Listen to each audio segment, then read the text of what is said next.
Anderson Cooper. This hour, we want to welcome all of you here in the United States and around this world on this historic day. CNN projecting that Joe Biden has defeated Donald Trump to become the 46th president of the United States. President-elect Biden clinching victory in Pennsylvania and Nevada today, vaulting him Anderson out of 2.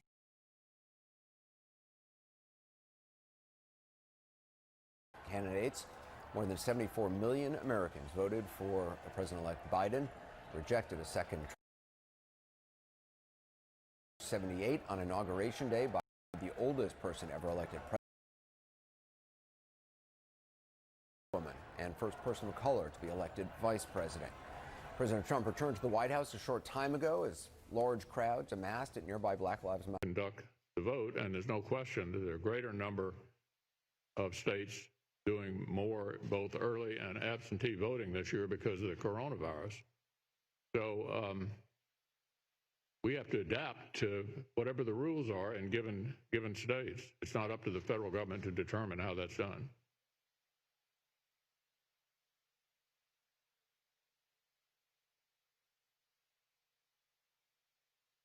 Well, as you know, I don't just sort of engage in random observations about those comments. I can give you my point of view, and I might, if you're talking about the presidential election, I think this underscores the beauty of the Electoral College. You know, everybody's always taking shots at the Electoral College. Imagine if you did not have the Electoral College and you had a close election in the popular vote count. When would the litigation ever stop? What the Electoral College guarantees is that you have finality in 50 separate places. 50 separate places you get to a final outcome. We saw under the Electoral College in 2000,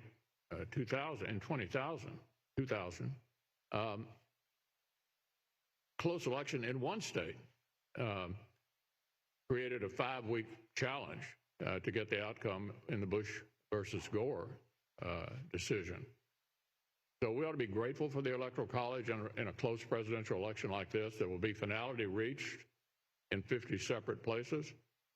It may take a while for the voting to finish, and both sides will probably be lawyered up if it's a close election. That's happened before and could well happen this time. Yeah.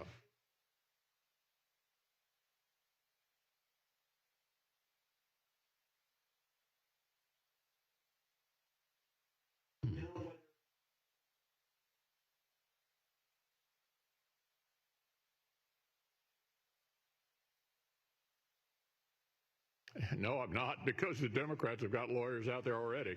I mean, looking at the Senate, both sides are lawyered up in Georgia, North Carolina, Maine, both sides. Going to court is the way we resolve uncertainty in our country. So, no, I'm not troubled at all by the president suggesting that, because the other side's already doing it too. And you can anticipate in close elections, both sides will be lawyered up and we'll end up in court. It's happened over and over and over again. Nothing unusual.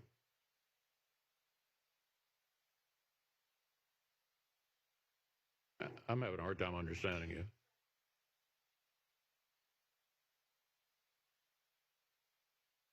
Well, it's not unusual for people to claim they won the election. I can think of that happening on numerous occasions, but claiming you win the election is different from finishing the counting. And what we're going to see here in the next few days, both in the Senate races and in the presidential race, is each state will ultimately get to a final outcome. And you should not be shocked that both sides are going to have lawyers there, both in these close Senate races and in the presidential contest.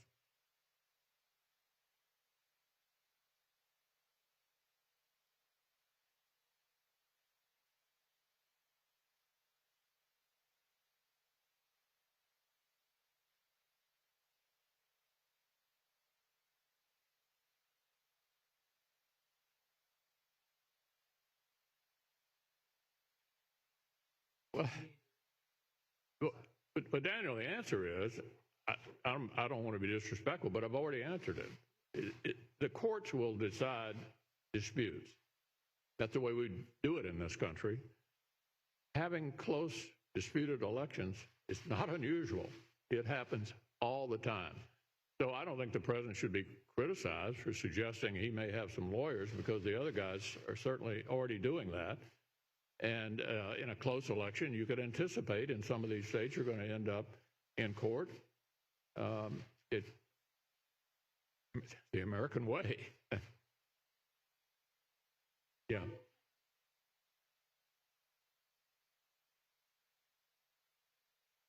Well, I'm not sure whether I'll need to or not.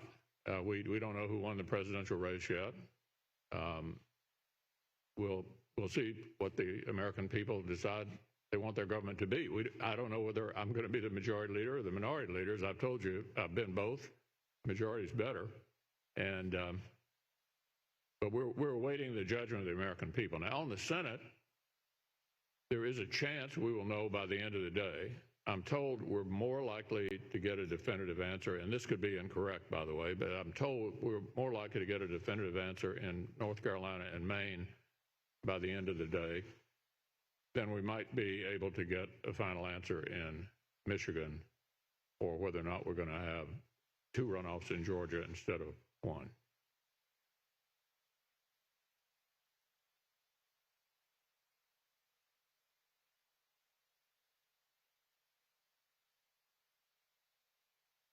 Well, voter behavior is obviously impacted by the campaigns that you put on. And we tried to make as an aggressive argument as we could that my opponent was pretty much in line with where Democrats are nationally on every issue. And you heard me say over and over again that that's certainly not where I am, and that I allow Kentucky to punch above its weight. So I think it was a pretty clear choice for the people of Kentucky, and I'm glad they decided that our arguments were better than hers.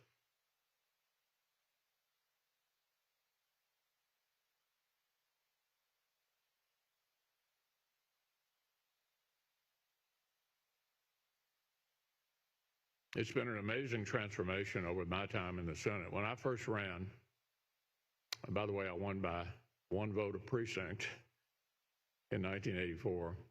If you drew a line from Bowling Green to Owensboro, there wasn't a single Republican state representative or state senator in all of that area of Kentucky, not one. Today, there's not a single Democrat. And after yesterday's election, that could almost be said all over Kentucky, except for our 3 largest counties, Jefferson, Fayette, and Franklin. Eastern Kentucky did a complete transformation.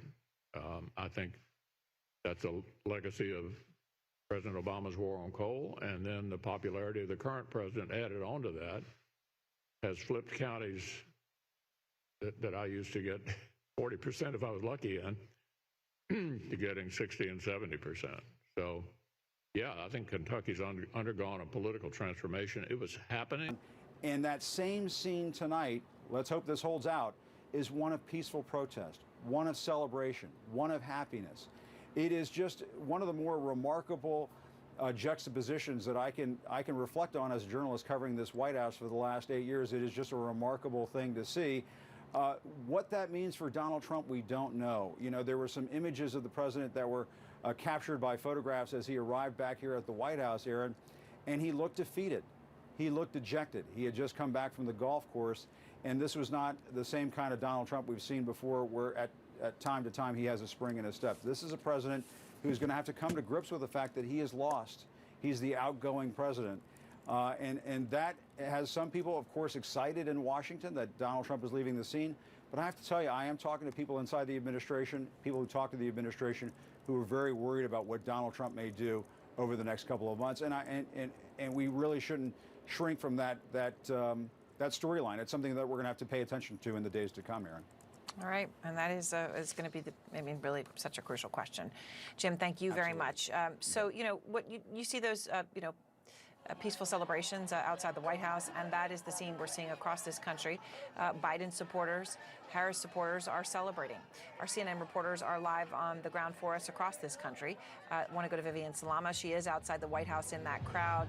And Vivian, obviously, you know, the hours have gone by, and it appears you've just had more and more people joining the group there.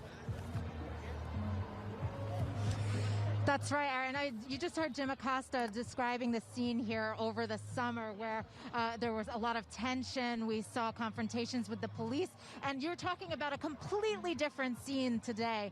Celebrations for hours, basically minutes after Joe Biden was named president-elect. People started pouring into the streets right here. I'm standing on Black Lives Matter Plaza, now formerly known as 16th Street in D.C.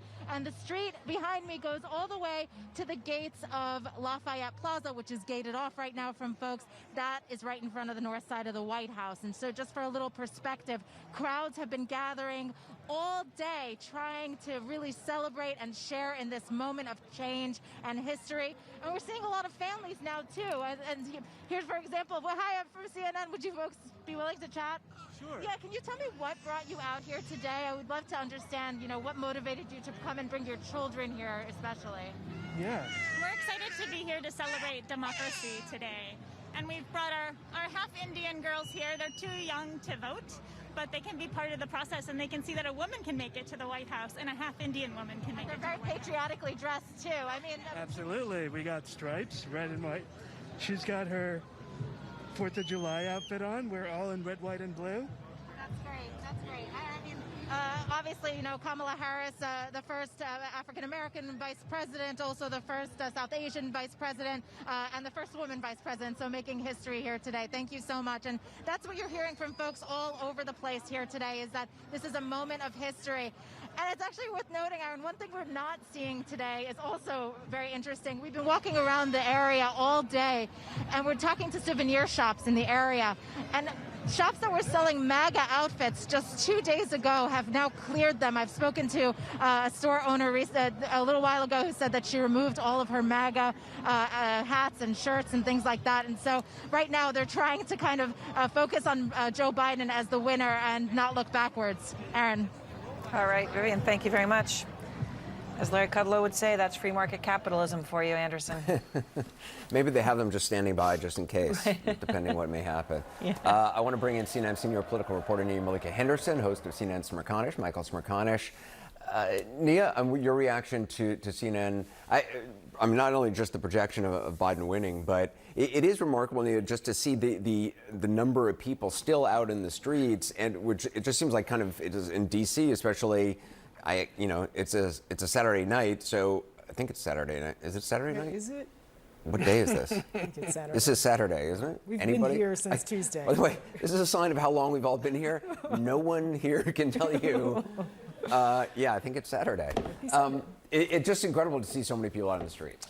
It is. And listen, this has been a long time coming. I think a lot of this goes back to 4 years ago with the sense of fear and anxiety and disappointment when Donald Trump got elected. And you saw a lot of these people really start to get involved in the political process going back then. And so now you just see this spontaneous expression of relief and joy. And one of the things I think if you were Donald Trump, one of the reasons you might not be able to concede is that a concession would be to acknowledge the voices and the power of people you dismissed and maligned for the last 4 years of your presidency. So I think he is going to rage on and sort of live in his own little world over these next couple of weeks of his presidency. But you see here the other America that didn't appreciate and was emboldened to get involved in the political process because of the way that Donald Trump talked, the way he was so racially divisive. And so you see this very diverse, large outpouring of joy and relief. Yeah, former Democratic President candidate Andrew Yang is also joining us.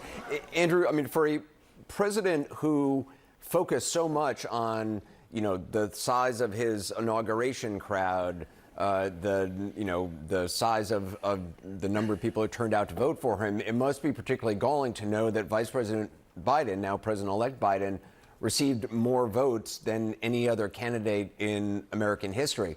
As a runner-up, as a loser, President Trump also received a tremendous turnout and did a remarkable job of really energizing his base, especially in the midst of a pandemic in the last week or two of the election.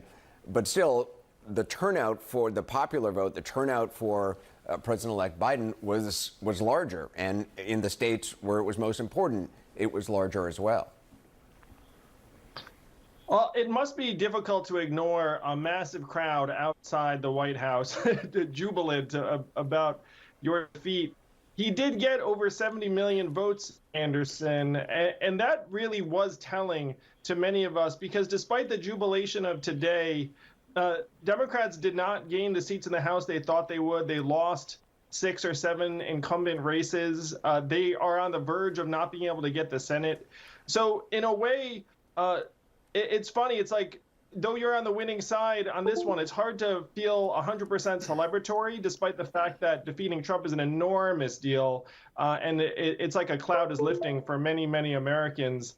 But it was a very mixed picture, in part because of the popular vote for Trump that you're describing. It ended up tilting many of the races to Republicans around the country. Yeah, I mean, Michael, I think that's a really important point that Andrew is making. I mean, this was a very good election for Republicans, not for President Trump personally, but you could argue President Trump deserves a lot of credit for getting so much turnout, which has helped, Republicans gain seats in the House. I mean, there was talk, Democrats were talking about gaining seats in the House, taking over the Senate. That didn't happen. And the Republicans are in a very good position now, even though President Trump is not going to be the president for the next 4 years.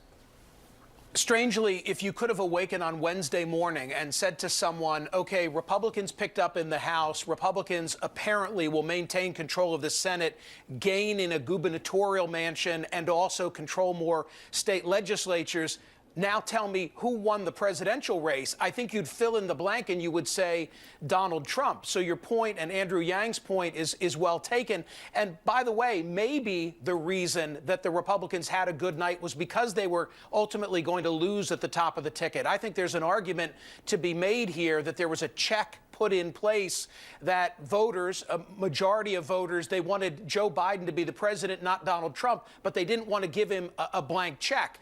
And I think that the speech that the president-elect is going to make tonight is very, very important for the 71 million who voted for President Trump, because what kind of a message he sends to them and whether he can dissipate any likelihood that they have to sort of jump on the bandwagon and not accept this result, as President Trump is hoping they will do, I think that's something very important that could come out of tonight's address. Yeah, Neil, I mean, do you think that's possible?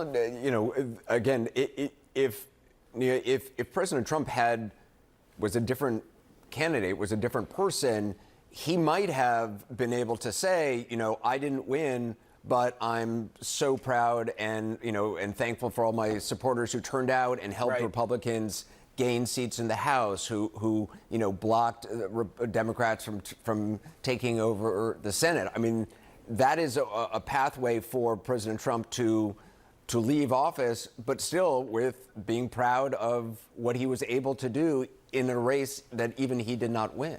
Right. I mean, I don't think that'll ever happen. He primed his supporters with lies to believe that this election was stolen from him by black people in Philly and Atlanta and Detroit. So I don't think he's going to go back on that lie, because to do that would be to admit that he is a liar. And I don't think we're going to see that from this president. The sort of people that are going to be interesting to watch are the senators over these last years, Republican senators who basically fell in line with Donald Trump, remove their spines and essentially let him get away with all the sort of nasty rhetoric and divisive language that we've seen over these last 4 years. So are they going to reach back at Biden as he tries to reach out and bridge this divide, this nasty, nasty political divide that we've seen over these last years, created in a lot of ways by Donald Trump? That'll be sort of interesting to see, because Republicans bear some responsibility for what we've seen over these last years and giving Donald Trump Trump free rein to really be a racial flamethrower. And so we'll see what happens over these next many weeks. You know, also, Michael Smerconish, just the extent to which over the last 4 years, I don't know of many days I have gone through a day in which the conversations were not, the name Donald Trump did not come up. People, even who said, I don't want to talk about, you know, let you go out to a meal and a group of people and they say, well, you know, no politics, I don't want to talk about Trump. The next sentence, they're talking about Trump. And I'm wondering, just the adjustment of not. So here we are. Yes, we are. And we were just looking at the pictures there from Washington and Times Square. Philadelphia was up there as well. Saw Madison, Wisconsin, and you had a historical you were talking thought that about popped into your head, my lady, and so, I thought I would give you the stage. Well, because I got off on my tangent about mobile voting, which we can talk about another time because it's the future. I just don't have any answers to all of your questions. Juan Williams talked about the historic moment in reference to something that happened in the 1960s, and now you have Kamala Harris following in those footsteps, and that feeling. And, you know, he described it, Donna Brazile described it on our air tonight. You're seeing it from Mr. Clyburn from South Carolina as well. I remember being with President Bush on election night 2008, and it was just the two of us. And we were there in his office in the East Wing, and we were watching the returns. And there were Black Americans who were just with tears of joy and all of that emotion. And I remember President Bush saying, you see these people, Dana? He said, they never thought in their lifetime that this would ever happen. This is a really big deal. And I just want to, I kind of want to reflect on that for a moment because that was a big deal. But for women, you know, regardless of your color, this is a big deal. You feel that? I think so. Yeah, I do. I think that it's really great.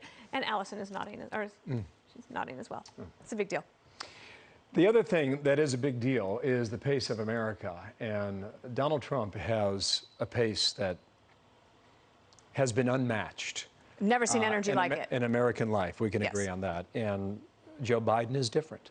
Yes. He has a different pace, and it's going to take some time to understand that and adjust to it. And that moment is not here yet, but it is here soon. Yeah, I mean, you can't, the difference in pace is hard to describe. It's like the opposite. All right. Election officials are still counting ballots in Arizona and Nevada, but the Fox News Decision Desk projects that Joe Biden will win both of those states. And we have team coverage now. Alicia Acuna is in Phoenix, but first let's go to Jonathan Hunt. He's still in North Las Vegas. Hey, Jonathan. Hey, Dana, with Nevada now called to be in the column of former Vice President, now President-elect Joe Biden, a small group of Trump supporters has gathered here at the Clark County Election Center. Among the chants that we have been hearing from them, stop the steal. Clearly, they believe that this election, as some Republicans have claimed here in Nevada, has been the subject of some fraudulent voting. There is no evidence of any widespread fraud, according to election officials, including the Republican Secretary of State here in Nevada. Nonetheless, Republicans did go to court yesterday, federal court, claiming that they needed emergency relief on the question of transparency, the members of the public and media being able to go in and watch the count, also claiming emergency relief over verification of signatures. Both of those claims given pretty short shrift by District Judge Andrew Gordon, thrown out of court almost immediately. Now, we do have, from the reporting of our own John Roberts, information that another lawsuit is now being prepared. That, we believe, will involve the alleged separation of ballots from their envelopes and whether that leads to problems in identifying where those ballots came from. Now, the obvious response from Democrats would be that obviously at some point ballots are always separated from their envelopes in the counting process. So it will be interesting to see if the Republicans have any harder and more persuasive evidence than they have so far been able to come up with in any of the other claims that they have made here in court. But we understand that they are preparing that lawsuit. We await the details. Dana? Thank you so much, Jonathan Hunt. Let's keep it in the American Southwest in Phoenix, where Alicia Acuna stands by live now. What's the update from there, Alicia? Hi, Bill. I'm standing in front of the Arizona Capitol building. This is where another Stop the Steal event happened earlier today, and we have some pictures of that. There was a crowd here of large, about 1,000 people, maybe more. They have now moved back to the Maricopa County Elections Office. The majority of the people in the crowd today were Trump supporters, very frustrated by the situation here, quite frankly, quite frustrated with us, with the Fox News Decision Desk, with the media in general. So many people here that there were people who came up from Tucson. Folks here were expressing the true belief. They believe that the president somehow will still pull this off and that he will, in fact, be the president for the next 4 years. I do want to show you something, though. This is a picture that we took today of the adjudication team. This is one of the adjudication teams at the Maricopa County Elections Office. These folks have been working almost around the clock. This team is made up of one Republican and one Democrat, and what their job is to do is to take a ballot that is in question. Let's say someone circles their candidate's name instead of fills in the bubble. These people will take that ballot, they look at it, and then they decide together, what was it that the voter wanted? Was it that they circled this one person A as opposed to person B? They agree, oh, they circled person A, that's what they meant, and they count it. They are there, Bill, to make sure that every valid ballot is counted, and they're trying to show that in a very open fashion so that people can see it, because there is so much frustration right now in this country by people who voted for the president, who are supporting the president, and they want to see this process play out. Now, I talked to Boris Epshteyn. He's a strategic advisor with the Trump campaign. He was here on the ground earlier today. He told me he still believes that the president is going to win Arizona by the count, not so much by a lawsuit, but by the count. I asked him if there were going to be illegal challenges. He said they still don't know. They're still looking into that. But right now, they're standing by that. Bill? Thanks, Alicia. Alicia Cunha doing great work, as is all of our crews across the country. These elections are long haul. Yeah, and I thought it was really interesting. Like, it makes me feel so proud of all of these people who volunteer as poll workers. And I think that was great for Alicia to show us that you have a Republican and a Democrat. They're both sitting together. They both work on it together. That seems like a pretty smart way to do that, maybe even across the country, not just in Arizona. All right, let's bring in Alex Vogel. He's a lawyer. He was a lawyer for the Bush-Cheney campaign during the 2000 recount. He's founder and CEO of the Vogel Group. And Alex, I chuckle because I know that for people who went through that experience, as our own Bill Hemmer did, it might still feel like you are back in Florida during that recount, because that was 36 days. How different is today's situation with the president's legal posture compared to that in 2000? It's very different. One of the key distinctions that I think people need to remember is the count was done, and we then got into a question of the recount and how that was conducted, and whether all ballots had to be recounted or just those in certain places, which is ultimately, from a legal perspective, what determined that election. But in this case, it's important for people to remember we have a process. There's a count between now and December 14th. The states will certify those. Then we will have a joint session of Congress. At a number of points along that path, all campaigns, both campaigns in this case, have the opportunity, both for recounts under the various state provisions, some automatic, some requested, and then certainly the right to go to court, state or federal, and to pursue those. And I expect that process to continue between now and when the votes are ultimately certified by the states. Yeah. Alex, I know you're looking at this from a legal perspective. There's a political component to this that I'm certain you're well familiar with. How far does the president go with the legal fight? When we're told that he will see it through the recounts, 70 million Americans, many will want him to see it through, and we shall do that. What is your feeling on that, Alex? I think it's important for all candidates, not just in this election, but in any election, given how hard they have worked and how hard their supporters have worked, and the importance of the outcome, to pursue all those. If there are recounts, then they should absolutely pursue those. If there are allegations or concerns about fraud in any of these elections, it's incumbent on candidates to pursue those and for the courts to consider those. I think the key here is the certification date. And when we get to that point in the process, it's no longer a debate about whether media organizations called them. At that point, it's our democratic process, which is actually what decides the election. And that's when it's important for candidates to acknowledge the results of the election. The reason I mention that, Alex, listen, after tonight with Kamala Harris and Joe Biden come out, you're going to hear the calls from the left for the president to give it up. But you're saying don't do that. If the Trump team is saying we're going to see it through, don't fold, you would support that. I support any candidate, whether it's President Trump or Vice President Biden in any of these state contests, or people running for House and Senate. If there's a recount, they should see that through. If there are legitimate concerns about fraud and there is evidence to support that, then they absolutely have the right, any candidate does, to pursue those in court, and they should have the opportunity to do so. All right. Thank you, Alex, for your input today. Nice to see you, and we'll see you again. Yep. Thanks, Alex. Let's go back to Wilmington, Delaware, where President-elect Biden and Vice President-elect Harris are set to speak live just a few hours from now, and Jackie Heinrich is there at the location where they will be speaking. Hi, Jackie.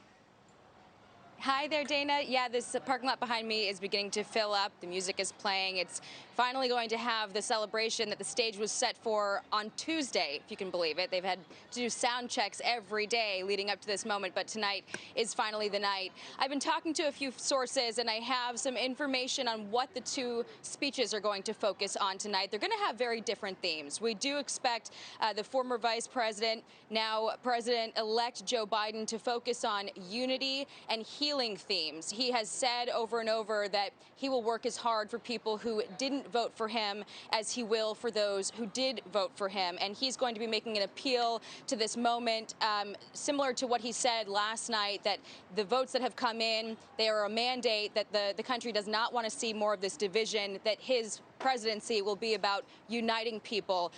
Senator Harris is going to talk a lot about firsts. She has broken a lot of barriers. She's the first woman, first black woman, first woman of South Asian descent, and first HBCU graduate to now be the vice president-elect. And a frequent refrain in some of her speeches is, when we vote, things change. She hits that point very often when she was making her stump speeches campaigning around the country, talking about how important it is for people to come out and cast their ballots, because you would see this kind of transformational change within our politics, and that's what she's going to be talking about tonight. Both of them will focus on the issues that the country is facing, including the coronavirus, the public health crisis that the country is grappling with, the economic crisis, and the reckoning on race. Those are some of the top issues that the transition team will be focusing on in the coming days and weeks. But for now, the election and the celebration tonight is going to be the big focus. All of the work that comes after is happening behind the scenes, but staffers are taking a moment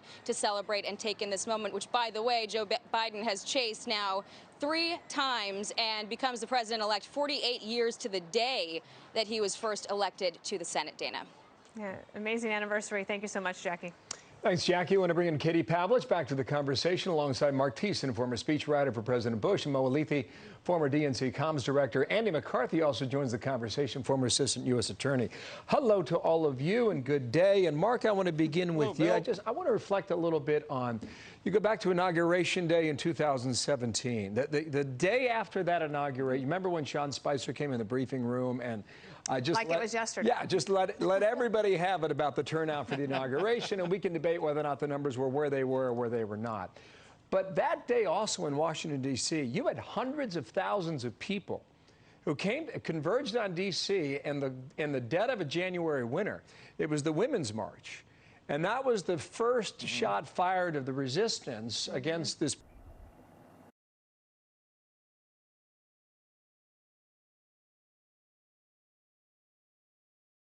Oh, looks like we got it back. All right, looks like we lost his audio. We have it back now. Gary, how do you, I don't know, can you still hear me? How do you see this going here? Obviously, as we're saying, this is a Saturday night. More and more people are going to be coming out. Are you seeing more and more people gathering here over just the past hour since you and I last spoke? As you can see, Okay, and we did lose his audio. Well, that is what's happening there. A very, very enthusiastic, exuberant crowd there in Midtown Atlanta. All right, we're going to take a brief break, and we will be right back here as our special coverage continues.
In the Obama administration. I'm going to go ladies first. I first just want to let you react to what has happened with your fellow Californian and fellow black woman about to be vice president. I'm going to give you a minute to just go ahead and react.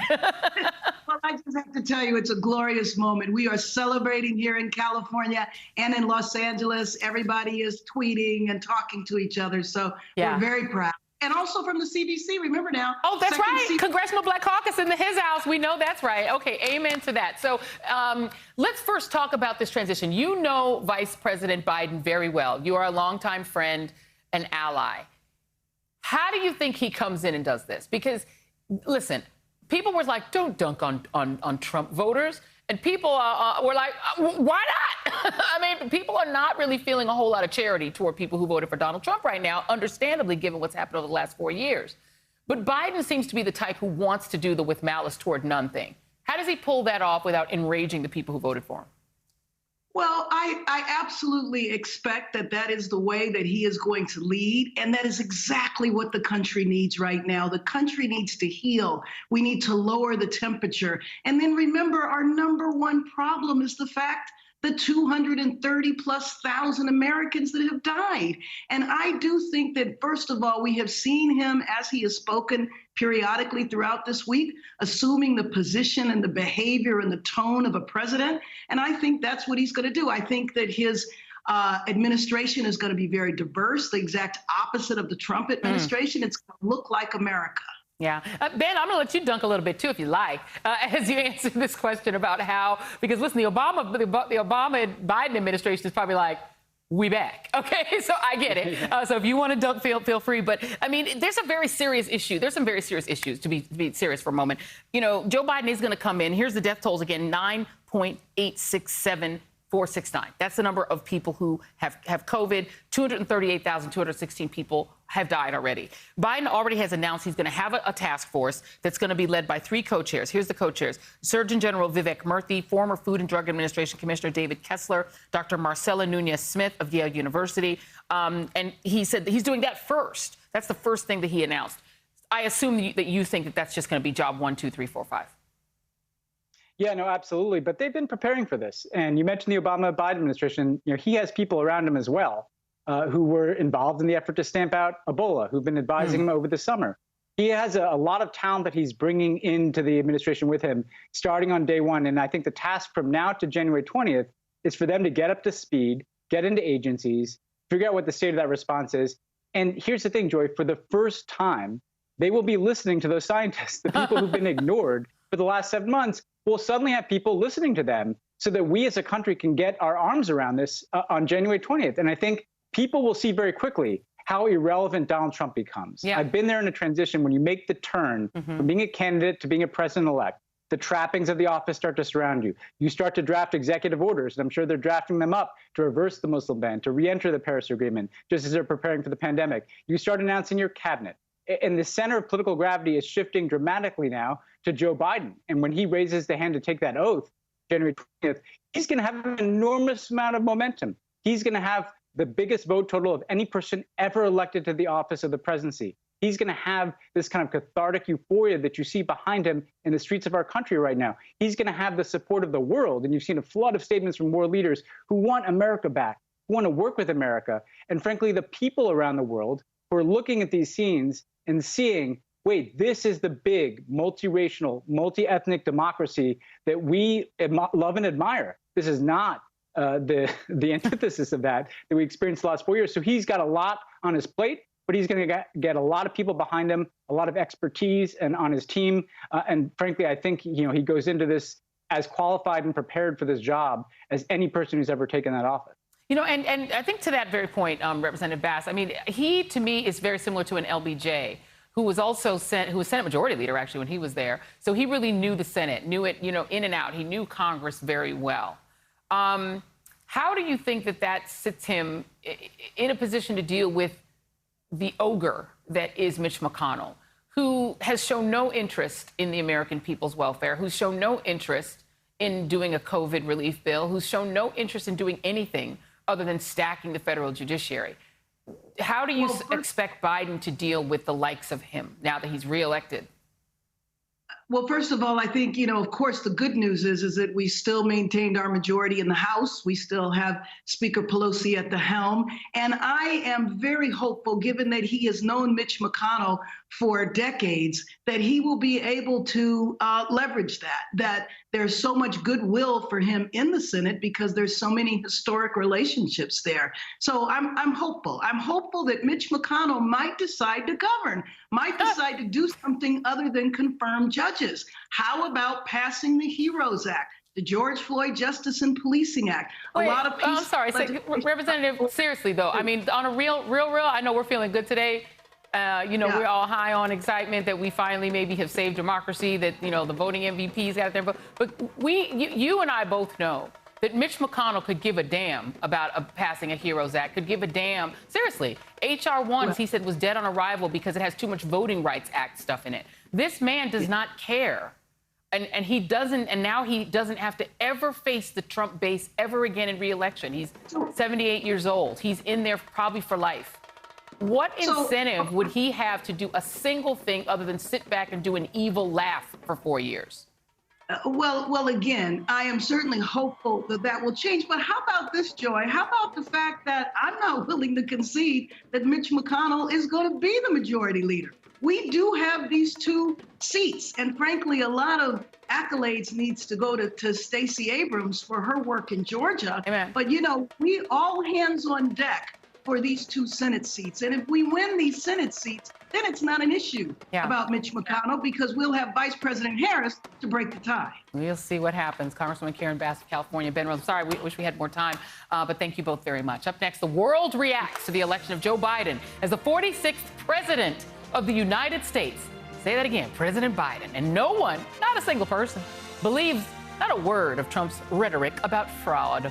The mayor of Paris, France, tweeting, "Welcome back, America." More reaction from overseas on this historic day. Stay with us.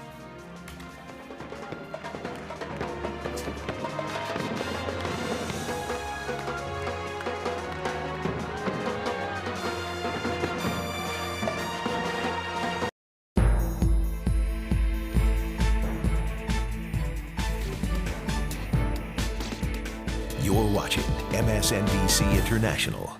That does it for us tonight. We'll see you again tomorrow. Now it's time for The Last Word with Lawrence O'Donnell. Good evening, Lawrence. Good evening, Rachel. I'm just reading the end because I want to see how the investigation turns out. So I'm just gonna.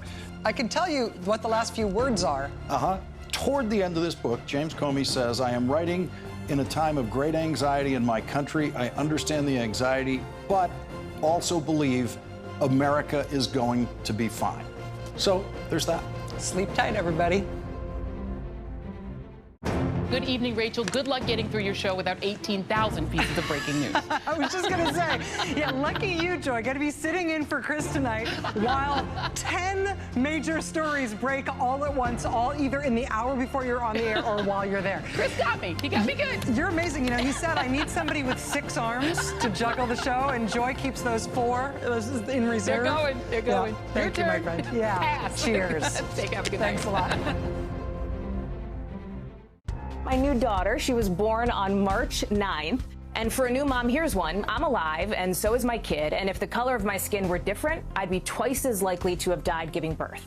That is an outrageous public health disparity. And so are the disparities we're seeing with the coronavirus. All of which is to say, that week in March changed my world, sure, but it changed everybody's. And the question has been and is now how we handle it. How we hold ourselves accountable, how we do the work, and especially how we hold our leaders accountable. Yet, in fact, ballots are still being counted. 65,000. It's happening whether he likes it or not. He's hearing in the streets. He can hear what's in front of his house going on. The rebuke of him, the rebuke of what people call a horror movie for the last 4 years. And now the credits are rolling. What this president does not understand is that people are moving on. The Joe Biden camp is moving on. They're looking at transition and bringing people in, like people like Simone Sanders, who's played a major role in this campaign. And I'm hearing she can chart her course wherever she wants in this administration. Cedric Richmond, Marsha Fudge, and they're even looking at those who they wanted to put on the list who may not be able to get Senate confirmation at this time because the Senate did not flip blue. But at the end of the day, this is a moment that reminds me of when Barack Obama, 8 years ago, was elected president. I was at the White House when George W. Bush was still there. He heard the spontaneous crowd singing na na na na, hey, Bush goodbye. Trust and believe. The crowds are bigger and louder for this president. He hears it. The question is, will he listen? Will he listen and will he heed it? I mean, David Gergen, what happens here over these next days as the president is, at least at this moment, insisting that he's won and he's going to pursue these legal challenges to which there, at least from all the legal experts we've spoken to, appear to be no merit in any meaningful way in anything that would impact the result of this at all. and yet he still has to be the president. Yeah, so far he has been misplaying his hand. It would be fine if he said, listen, I have real problems with this, and I'm going to go to court, and we're going to try to sort it out in the courts. In the meantime, I think the transition ought to go on in fairness, or, that there's a point on the other side. Instead of this childish response that he's had, and even today, when the fate of the republic should be partly in his hands, what did he do? Did he study? No, he went to the golf course. And Doug, is there any, as you look as an historian at this, any transition, any moment that you think we could look back to learn from at this moment? Well, we're talking about the transition. Remember when Jimmy Carter got routed by Ronald Reagan in 1980? Carter was able to get something done, an Alaska lands bill where he saved lands in Alaska as large as California. President Trump could come forward with the coronavirus relief package. There's an opportunity for him to add dollars to that and get some credit for it at the end, get an achievement on his way out of office. I'm not sure he'll do that. He's probably plotting his son Don Jr.'s future. He's probably still angry at Fox News for calling Arizona early and wants to create his own media empire. But I think if he was smart, he would try to get in something that history will say, A, he acted with some dignity once he realized he'd lost, and B, he did care about the country that with the COVID crisis. He needs to show some empathy at this point in time. His lack of empathy is why Joe Biden won by, I think, quite a large margin. Kennedy and Nixon in 1960 were by a hair. Bush Gore by a hair. Biden won a considerable victory, if not a mandate. Right. As I say right now, it looks like it's going to be close to 5 million votes. Thank you all three very much. David, April, Doug, Anderson. There is a lot of reaction across the nation to Joe Biden winning the White House. President-elect Biden, our CNN reporters are all across the country as Americans fill the streets. I want to bring in CNN's Polo Sandoval, who is here in New York, I believe in Times Square. Set the scene for us. Anderson, this has certainly taken on more of a block party atmosphere. There's certainly a sense of joy, of happiness, and even a sense of relief here as almost what seems to be a parade of vehicles making their way down Broadway here in Times Square. Remember, we are still in COVID time, so this has been a very fairly empty part of the city, but not tonight. It is extremely busy, and you will find fairly many supporters here of Joe Biden and obviously his new vice president as well here right now having their voice heard, and that includes a couple of New Yorkers. It's very clear to me exactly who you support, but personally, tell me a little bit about what this means to you on a personal level now having Joe Biden in the White House next year. I'll start with you. Well, as a registered nurse, I'm so happy that Biden-Harris made it into the White House so we can start healing as a nation and we can put an end to this COVID pandemic. I'm so happy they won. And keeping with the COVID theme, is there certainly a sense of relief now on your part that perhaps, you were telling me earlier that this will finally get the attention that it deserves and hopefully finally overcome this pandemic? I'm a physician, I'm a pediatrician, and I cannot tell you, I'm not a single issue voter, but the pandemic, I mean, just seeing how this pandemic ravaged our city, I am so thrilled that we're going to have a leader who's going to take this pandemic and do what it needs to be done, what needs to be done in the city and in the country so that we can get it under control. Yeah. So I am thrilled. And I got to tell you, in 2016, I was at the Jacob Javits Center, and I remember walking through Times Square, and you could hear a pin drop. And to see this 4 years later, almost to the day, yes. I am so happy as a pediatrician, as a black woman, yes. to see Kamala Harris as a vice president, I'm just beside myself. I'm so happy. Randy, Michelle, thank you so much for taking the time. We'll let you enjoy the evening. Anderson, what you just heard right now, we've heard from others too. They feel that perhaps now science will have that role, a part of the conversation. And of course now, many folks here finding out that as early as Monday, we will hear more about Joe Biden's plan to try to finally, obviously, take care of this issue and try to beat this pandemic. But for tonight, it's certainly about the celebration. Not a lot of social distancing, but a lot of masks here in Times Square. Yeah, I've never seen something like that in Times Square. Crowds like that spontaneously. Paula Sandoval, thanks so much. Reaction is pouring in to President-elect Biden and Vice President-elect Kamala Harris's victory. 2016 Democratic presidential nominee Hillary Clinton tweeted, in part, "It's a history-making ticket, a repudiation of Trump, and a new page for America." She added, "Onward together." Former governor of Florida, Jeb Bush, the son of the late former President George H.W. Bush and brother to the former President George W. Bush, tweeted, "Congratulations to President-elect Biden. Now is the time to heal deep wounds. Many are counting on you to lead the way." House Speaker Nancy Pelosi tweeted, "Congratulations to Joe Biden on his victory for the soul of our country. Congratulations to Kamala Harris for making history. It's a time to heal and a time to grow together. E pluribus unum." And this tweet coming from the soon-to-be second gentleman of the United States, Douglas Emhoff, hugging his wife, Vice President-elect Kamala Harris, with the caption, "So proud of you." We'll be right back.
Win this election or not for the Republicans is how effectively they make the case of what the Democrats want to do to the country, whether it's the Green New Deal or statehood for Washington and Puerto Rico to have a permanent Democratic governance in Washington, the whole list of things that they want to do, energy, et cetera.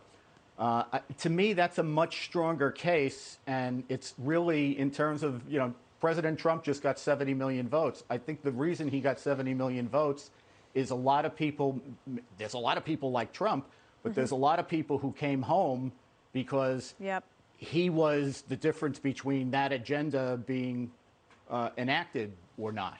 Absolutely. So to me, it's the agenda, it's not the person. All right, Andy and Mo, Mark and Katie, thank you so much for joining us tonight. We've really appreciated your insight. Don't go far. You will be called very soon. As we close out our coverage tonight, a privilege being with you, my friend and colleague, really fun. Marino. I just want to remark on the scene there in Wilmington, Delaware, and we should see about 400 cars roll into that parking lot throughout the course of the evening. Joe Biden expected in 2 hours. Take the shot at the White House if you can, guys, because this is what stands out to me at the moment, Dana. There are thousands and thousands of people who have surrounded the White House, and they have tacked up the signs on the fence. It looks to me like it's on the north side of the White House, based on the shot here. If you guys have the picture of the White House, we can show it to our audience. It's coming up right there. I know from being down there during the Republican convention when they moved to the south lawn of the White House that you can hear these people inside. You just wonder what the president is experiencing. It's kind of a dual roar that you can hear, and you know, there are a lot of people tonight feeling a lot of emotions. Look, it's been a year. 2020, a tumultuous year, but a year where we also have seen, you know, Americans turn out. America does democracy very, very well. And 2020 will be a year that we all look back on, and hopefully we look back on it and remember that we got through a lot together.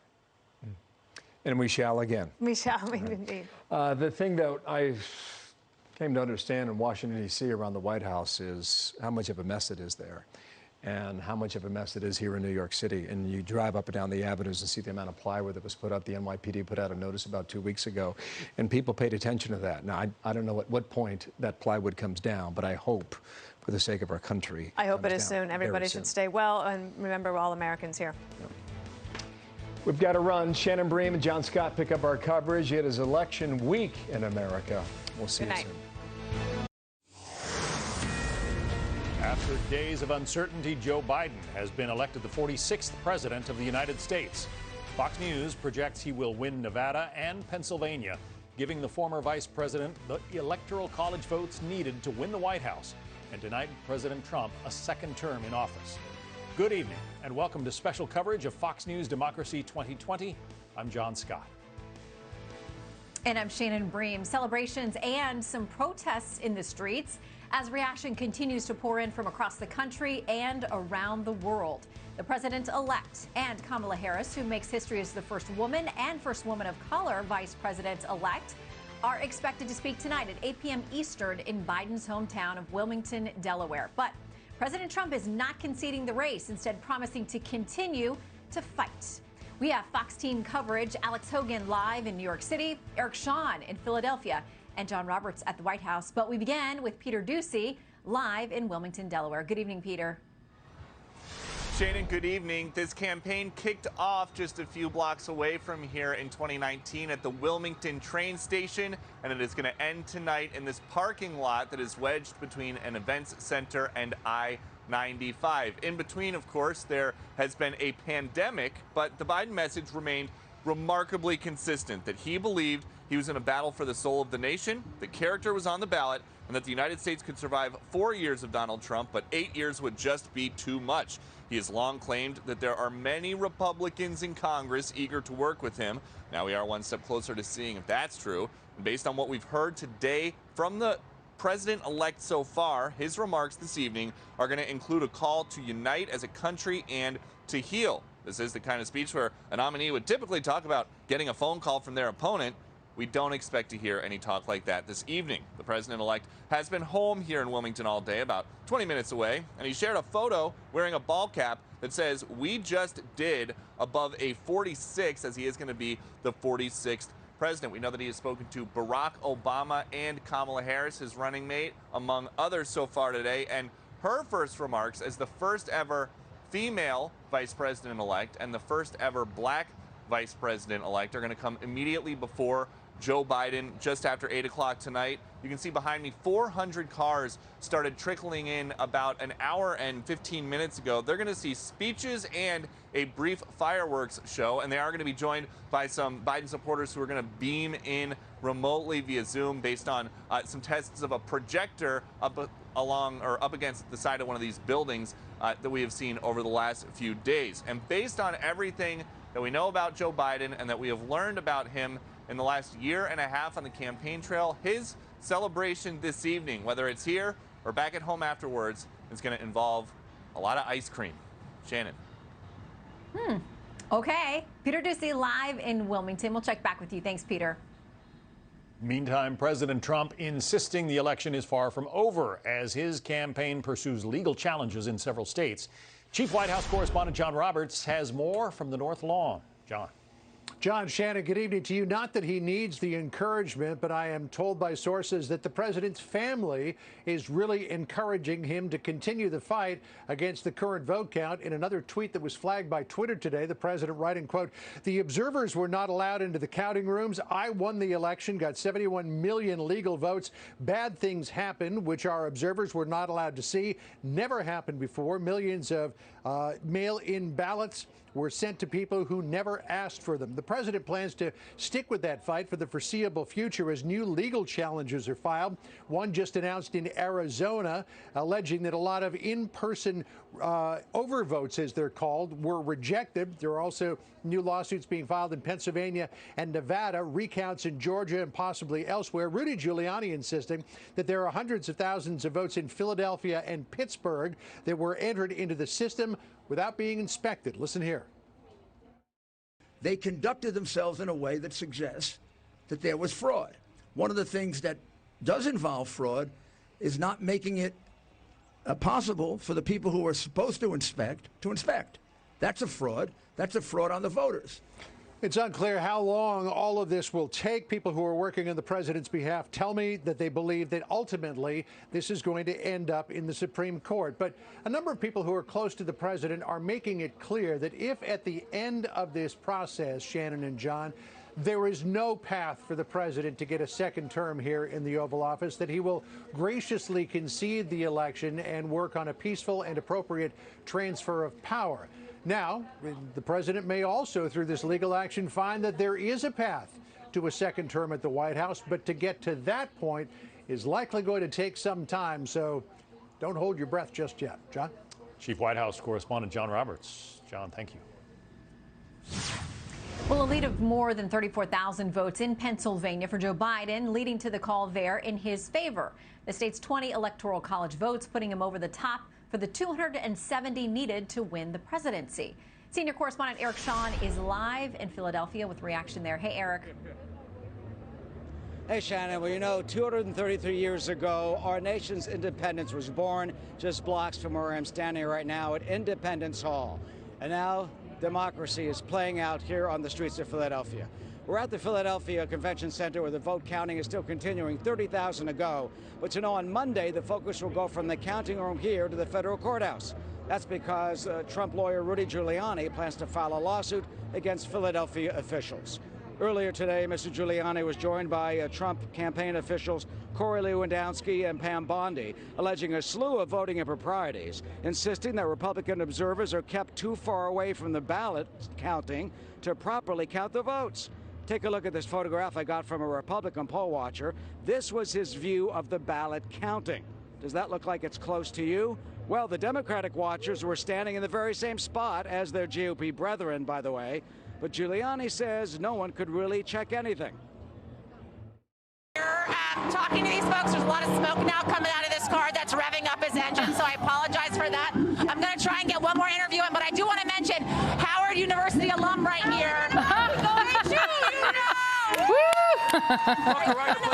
How are you? Sorry. Thank you, Yasmin. Okay, we're going to pull away from Yasmin. She can't hear me anyway, but thank you, Yasmin. If you could see me, you can't see me waving, but thank you, ma'am. We really appreciate you being out there in NYC. Okay, joining me now is the host, the woman, the host of the Rachel Maddow Show. Okay, my friend and colleague, Rachel Maddow. Now I get to do it. I'm not this far away from you. I'm like this far.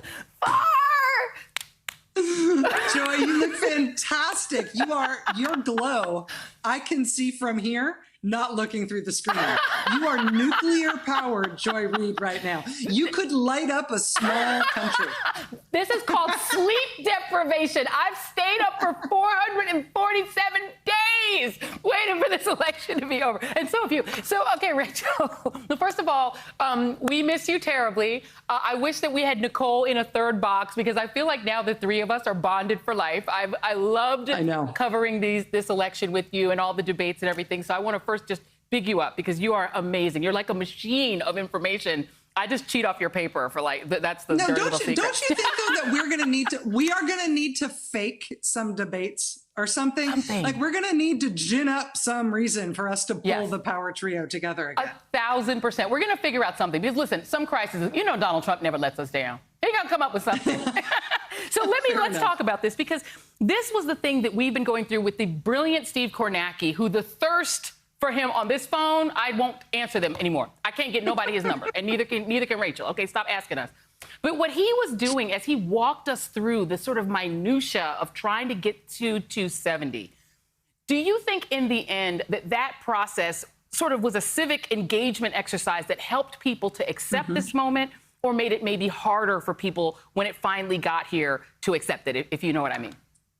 You know, it was another thing that just went differently when we were in it than I anticipated before it happened. Like, before we got into the election, I heard you do it on your show. I did it on my show. Everybody who was paying attention was saying this is not going to be election night. It's going to be election week, or maybe election month. It's going to be a long time. And the mail ballots are going to take a long time. And the secretaries of state for hard-fought states are already saying it's going to take a long time. And we all knew that, but I anticipated that would make the tension get bigger and bigger and bigger, and it get more worrying and worrying and worrying if the president was going to take some autocratic, anti-democratic route and say that I don't believe in the election results and I'm not going to follow them and I'm going to stay president anyway. I just thought it would get more ominous and more portentous over time with each passing hour. And it didn't. Because we all watched the process go through. It was so transparent. It was so clear. It was so technocratic and one foot in front of the other and explicable. It wasn't mysterious at all. All the legal challenges that we are all, reading in on and fired up on and hired contributors to help us explain everything, they were dumb and small and non-consequential. She made sure she celebrated the election news that we were all talking about today for Joe Biden and Kamala Harris, specifically saying America is back. And the relationship between Chicago and the federal government has been one that has been tense at times, especially when trying to deal with violence here in the city of Chicago that has plagued it, between the U.S. Department of Justice and here in the city. So it'll be interesting to see how the dynamics change between local officials and, again, federal officials in dealing with some of the issues that have plagued Chicago for a while now. Another thing to keep in mind is, obviously, there are a lot of people here dancing, celebrating, of course, but while they do have masks, there is no social distancing going on, and Illinois this is a perfect embodiment of it. As you try to talk about coronavirus news, people are so excited that, of course, that has gone to the back of the minds on a day like today, when the focus seems to be on what the next 4 years are going to look like, as opposed to what the past 4 years have, specifically over the course of what has been an incredibly tumultuous 2020 here for not just Chicago, but for the entire country as well, Anderson. Yeah, Omar Jimenez, appreciate you being there. Thanks very much. Aaron? All right, we are now joined by Democratic Senator Amy Klobuchar of Minnesota. Senator, I appreciate your time. I see the Thanks, smile Aaron. on your face. You know them both. You served in the Senate with Biden and Harris. Have you spoken to them today? Just text messages, and I just want to first of all say I think there's celebration going on all over the country, but there's also a collective sigh of relief. And I was actually buoyed by people like Mitt Romney and some of the Republicans who are coming out and making very clear that they believe in our democracy. And I think that's going to be really important when the celebrating ends, that the hard work begins. And that's going to be my point when I do talk to Joe and Kamala in person, is just the need to keep working on these issues, not just bringing people together, but getting things done. Economic issues that have been plaguing our country both before the pandemic and during. And to do that, they're going to have to build a big coalition, and I'm ready to help. And of course, you ran for president. Tonight, though, we have, Senator, a Vice President-elect Harris, a woman. This has never happened before in this country. And there's so many historic things happening today, right? I mean, in terms of the turnout and in terms of the president's reaction and the people who are celebrating and all of this. And yet you have this happening today, right? You don't Vice President-elect Kamala Harris, exactly. What does this moment mean for you? Well, for me, remember, Minnesota was where Mondale announced Geraldine Ferraro. And I literally remember what she was wearing, these pearls with this red dress, because it was when I thought that anything and everything was possible. And then nothing has happened since then. We've never been able, as I said, from the presidential debate stage, if this was easy, we could play a game called Name Your Favorite Woman President or Name Your Favorite Woman Vice President. We can't. There's been none until now. And so Kamala, of course, as she has said, stands on the shoulders of so many, including Geraldine Ferraro and including Shirley Chisholm and all those women that have, and certainly Hillary Clinton, have made this attempt before. And she's going to be out there. I can't wait to see her tonight and mostly see her lead. So we saw record turnout. Right, record turnout for both sides in this, right? And Joe Biden is going to have probably close to 75 million or so votes when all this is said and done. Could we have a footnote on that, Aaron? Minnesota is inching toward, are you ready for this? 80% inching up to that voter turnout. 80%, wow. Not, let me see, maybe 79 something, where I think we'll have the highest in the country. Not of registered voters, of all eligible people who could vote. So I literally walk down the street in my state, and I know that something like 4 out of 5 people have voted. And I've had people say, hey, I voted. Might not agree with you, but I voted. I think we have to look at it one way. Even though it's a very divided country, and it's going to be a lot on us as leaders to bring people together. And I think the first step would be a pandemic package right now when we get back. But also, people participated. They believed that their vote mattered. They believed that they are part of this democracy. And I actually do think that's a good place to start, despite the division. Wow, I have to say 80% are close. It's just a moment to step back and say, we've all lived in a country for too long where we just settled for about half the people vote, if that. Well, right, and now all of a sudden we made it easier for people, right? That there was early voting and mail-in voting and things that hopefully will stay forever because people's voices should be heard. But what does it mean that there is such, you use the word divided, it's the right word. What does this mean for Joe Biden in terms of a mandate and governing? It means that he will have to use his unique skills to bring Republicans with us. I'm sure one of the first things, I know because he said this and said this to me, one of the first things he's going to do in these next few weeks will be calling Democratic and Republican governors, calling Democratic and Republican members of Congress to start talking about what he needs to do and getting advice on things. That's what he does. I don't think you saw Donald Trump doing a lot of that. You're going to see Joe Biden doing a lot of that. And then he will be, of course, announcing his cabinet to the world. That is on his mind in a big way. But a lot of this is just appealing to better angels in people. And it's not going to be easier for people to think of that. But finding that common ground. And I think his friend John McCain, my friend John McCain, said it best, that there's nothing more liberating than fighting for a cause larger than yourself. Right now, this is a democracy of purpose, and Joe Biden is going to seize that moment, seize, yes, the celebration today, but also the hard work of governing. We can't wait anymore to do something about the pandemic and the economy and to do something about climate change and immigration reform. He knows that. Senator, you ran as a moderate. I remember sitting with you after debates and talking about the response in the room, right, when people on that Democratic stage had to respond to questions about health care and socialism. You are a moderate. You talk about the cabinet. Has President-elect Joe Biden spoken to you at all about a possible role in that cabinet? No, and I think part of that is that I've made clear I like what I'm doing, and I think it's a very critical role right now. I'm actually the highest-ranking Democrat on the Rules Committee, and we will be doing a lot of work in the coming year. I serve on the Judiciary Committee, as you know, and do a lot of work on the economic side with Commerce and Joint Economic Committee. So, I'm ready to go, and I think it's going to be very important to bring back the Senate. We still don't know who's running the Senate. We have the 2 runoffs coming up in Georgia, where we did very well in the presidential. I believe when it's all recounted, we will continue our lead in the presidential, and that's a good place to start for those runoffs. We are about to speak to Raphael Warnock, who obviously is going to be in one of those runoffs in the state of Georgia. I talked to him 2 days ago, helping him out. those two Senate runoffs are going to determine the control of the Senate.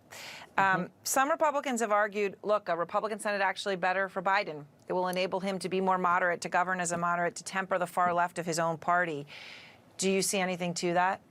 I think we're much better off with a Democratic Senate and being able to work more easily to pass some of these major bills, especially an economic package. I don't think it's even a close call.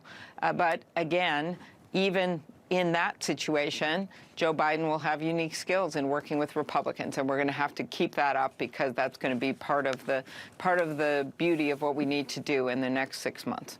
All right, Senator Amy Klobuchar, thank you very much. Always appreciate talking to you. Thanks, Erin. All right, and we will be right back here as you watch these crowds across the country. This is Washington, D.C., right outside the White House tonight. We'll be back with our special coverage.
It's a scary time, and I just. What does that include? Of Nevada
A country reeling from a pandemic and racial injustice. The story changes hourly. People in this country is taking certain steps to control human behavior, frankly, which means, what we kind of saw in March. We certainly want to avoid those kinds of extreme measures. And I think what you're talking about makes a lot of sense. And Europe is trying to do this where it's more regional lockdowns, where restaurants or bars and things like that are closed at not completely, but at a certain time. So you see these kinds of curfews. So they're trying to take these measures that might help rein in human behavior, which is to go out and be social, and ultimately leads to these surges in the time of coronavirus, and rather than completely creating lockdowns. And I think in the United States, we just never got into, there's so many different regions where the coronavirus is slowly touching.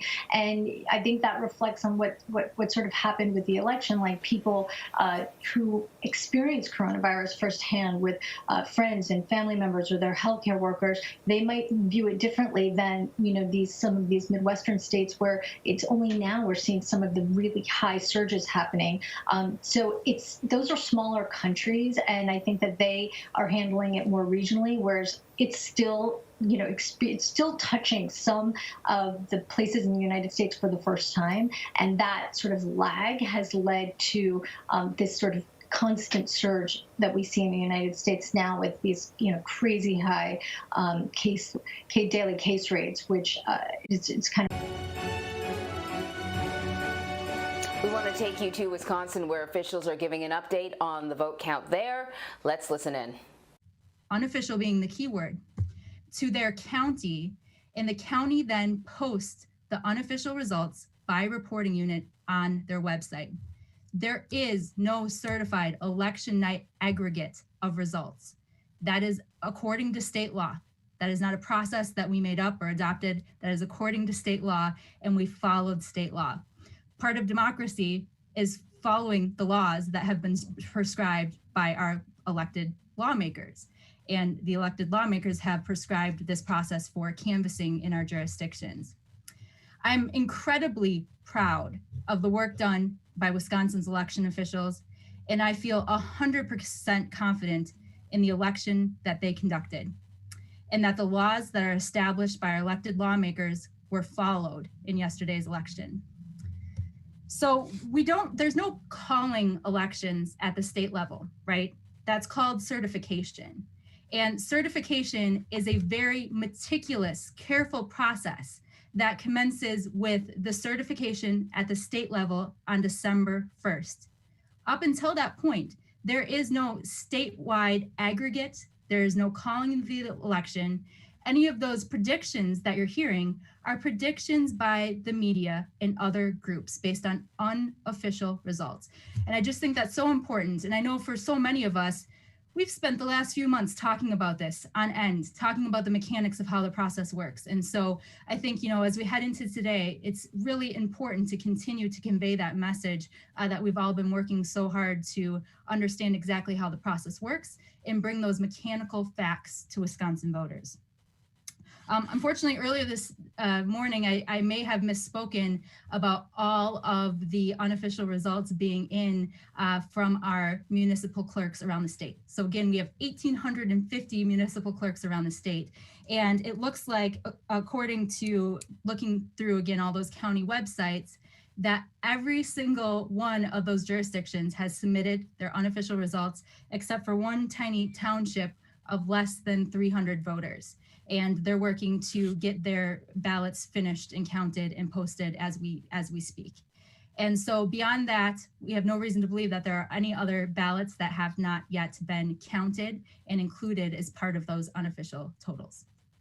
But again, the canvass process, so important, right? The canvass process is where the municipal election officials double check all of the results to make sure that they have the correct number of registrations, to make sure that everything checks out. Then the counties, they do the same. So today at 4 o'clock is actually the deadline for the municipalities to start their canvass process and to then route the materials over to the counties where they start their certification process at the county level. They again do those double checks.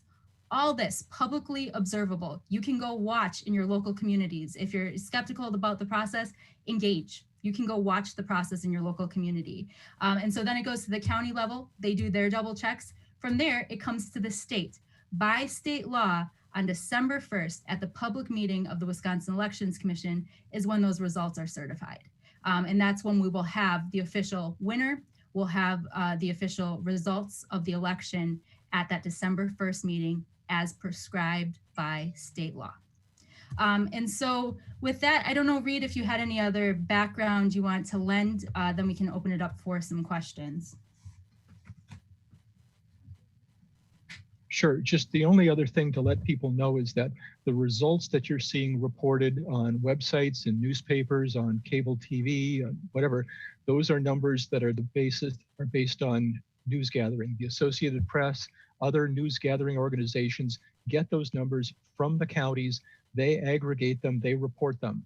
The Wisconsin Elections Commission doesn't get any numbers from the locals until starting next week when the counties start to certify their numbers. So if you're asking us, is this number right? Is that number right?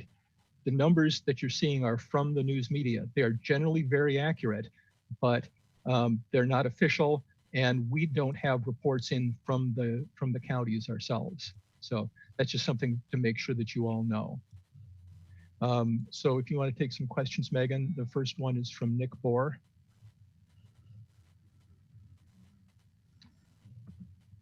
Good morning. Thank you. The president was referring to elections this morning early as a fraud and saying that they're, quote, finding votes everywhere.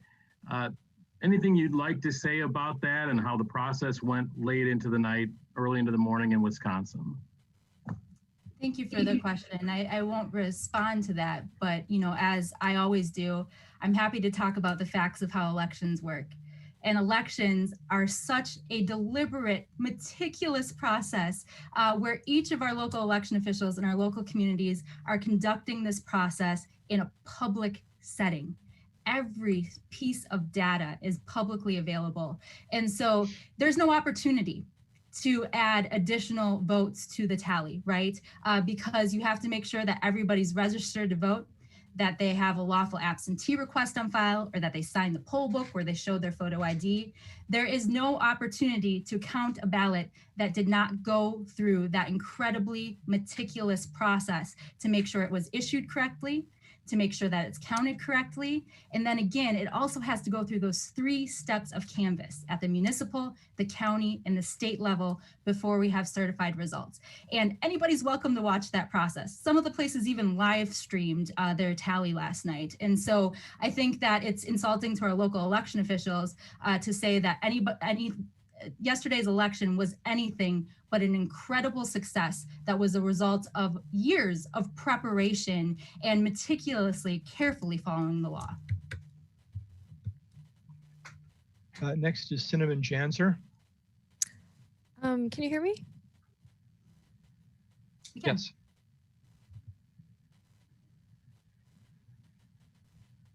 Go ahead, Cinnamon. You have to unmute yourself. Oh, can you hear me now? Yes. Okay, great. I just have a couple quick questions on the canvassing process. So was it 4 p.m. today that the municipalities start their certification, or is that when they're supposed to be done?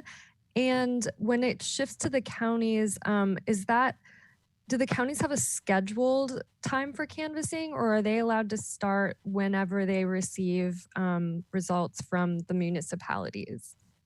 Yeah, thanks for the question. And, it is sort of a cascading series of events and timelines that's laid out by the statutes. So today's 4 o'clock deadline is for the municipalities to begin to route their materials to their county.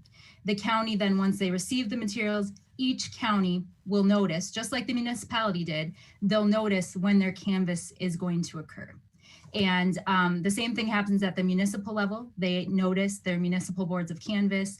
And then once that's complete and the county receives the materials, the county then convenes their county board of canvassers and begins their certification process. So it is going to vary by jurisdiction, by county, when they convene those boards, but they'll all be publicly noticed, and they'll be available for people to observe and engage with.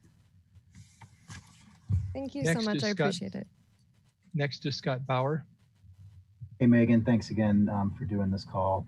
Can you talk to me a little bit about provisional ballots? How many, do we have an idea of how many are out there? And if not, can you give some historical perspective on how many we should assume might be out there?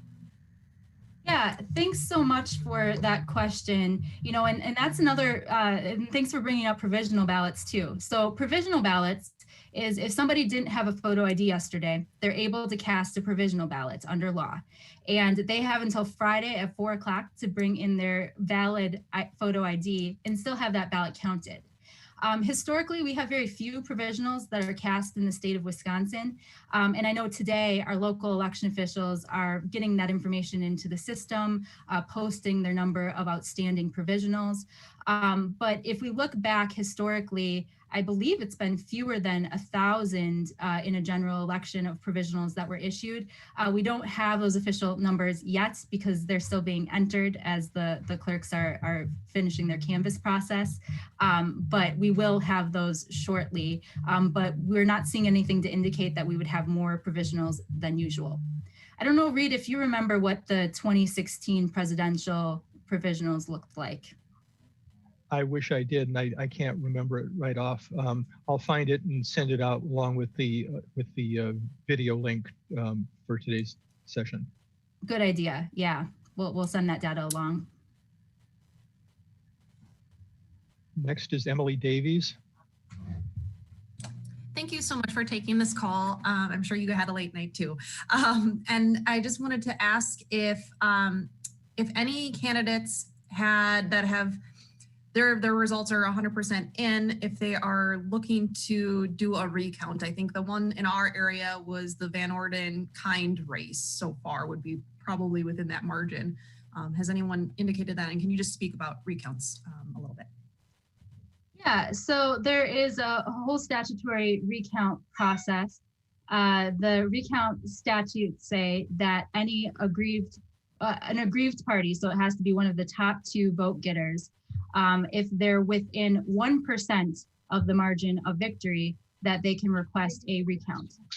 If it's between 0.26% and 1%, then the aggrieved candidate pays for that recount. If it's 0.25% or less, then that cost is absorbed by the state. There's no automatic recounts in the state of Wisconsin. And the filing deadline for recounts, and I just had this in front of me, Reed, I hate to call on you again, but do you remember what that date is? Which date? The date for which? Recount, when you can file for a recount. So when we get the last county's official results in, then there's a 3-day window that opens, and the aggrieved party or the aggrieved candidate has 3 days in which to make a request. That's right. So it's not really quite a solidified deadline. I think another thing we can send out with this video is the memo we did with the timelines of when all the certification happens, because some of those deadlines, aren't set on a specific date. They're triggered by other events that happen in the certification process. So it's, it's not a set date, but it is 3 days after we receive that final canvas from those counties. Just a quick clarification on that one too. So like with that Kind Van Orden race, that obviously wasn't a statewide race, would it be all the counties that were in that district once those are all in, or would it have to be the whole state's numbers? Just the counties in that congressional district. Once the last one comes in, then somebody can request a recount. Sounds good. Thank you. Next is Savannah Tomei. Hi, Megan. Hi, Reed. Thanks as always. I just wanted to ask kind of more quantitatively, You guys have been prepping for what feels like such a long time. We're in this heightened, polarized political climate, and then, of course, we're in the middle of a pandemic. How does it feel to kind of be on the day after so far? And it seemed like everything went smoothly, even though things went late into the night. We were expecting it. Really, no big surprises in terms of how things were counted and how the process went. Yeah, thank you, because it really was no surprise. Nothing about yesterday was surprising to me at all. And election officials gave their heart and soul to yesterday. Every one of our local election officials, our staff around the country in Wisconsin.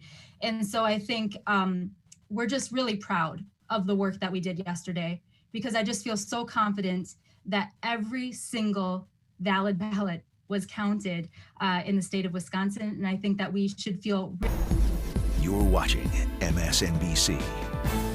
By casting himself as someone who was robbed of the presidency by forces in this country that are illegitimate and cast illegal votes. That is his whole story, and it's a powerful one, and I think it'll bind his followers to him for years to come and will make him a force, and a dark force in American politics for years to come. So Republicans are going to have to reckon with that, and it's a reckoning that they could have had earlier, you know, if they really dealt with all of the problems that Donald Trump posed to the country, but it's something that they went along with. So now they're going to have to deal with him going forward. All right, all, thank you. Carl, Nia, Michael, appreciate it very much. And our special coverage continues in just a moment.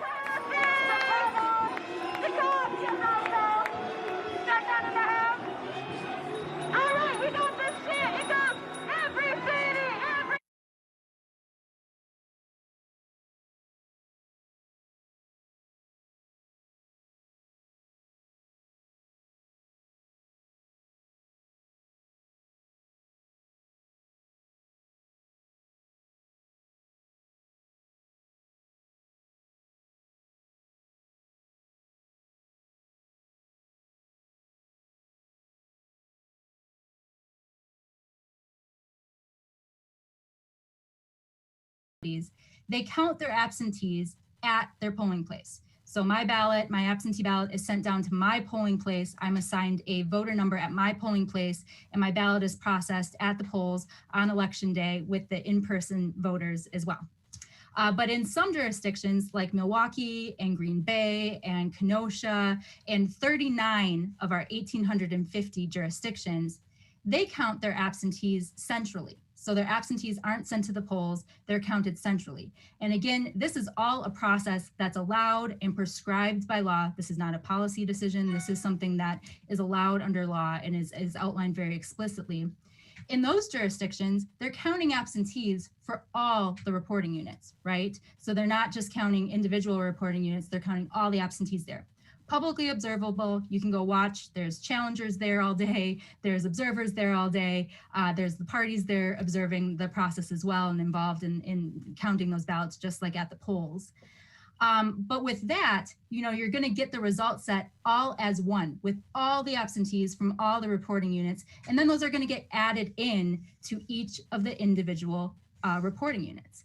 And so really, it's a process prescribed in law that allows larger jurisdictions to centrally count, any jurisdiction, but larger jurisdictions to centrally count their absentees.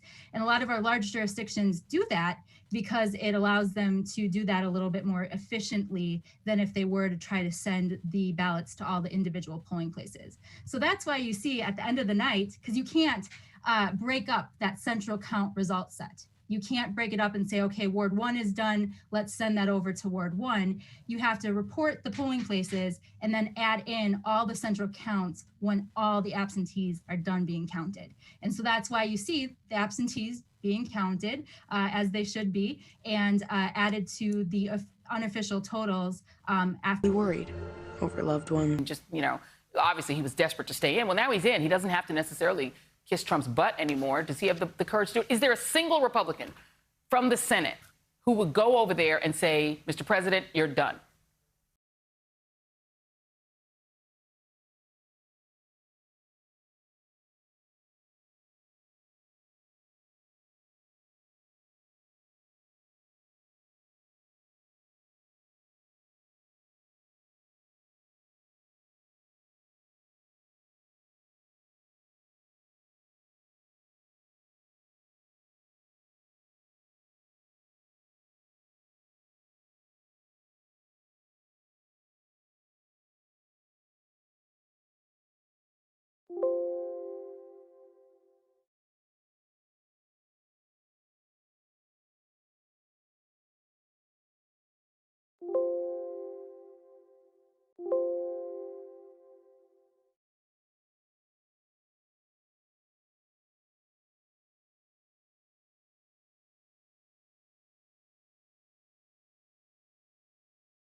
people continue to gather here. There was already a planned rally today at noon, and as people were arriving on their way to this planned rally, that's when they heard the race being called. And one of the people who decided to come is Ms. Champ. She's from Clayton County. Now, Clayton County, south of Atlanta, was critical in delivering those final votes to put Biden in the lead in this race. And Ms. Champ, what does that feel like to you, you've volunteered for so many campaigns and you've never seen Georgia in your time here elect a Democrat for president? It was absolutely wonderful. It was fantastic. When I got the phone call this morning, I just went crazy because we never had it done. I've been here since the Olympics came, and we have never had this type of success. I credit it all to Stacey Abrams. It was her push to change things and make sure everybody knows what the rules have been that everybody wasn't talking about that made this happen for all of us.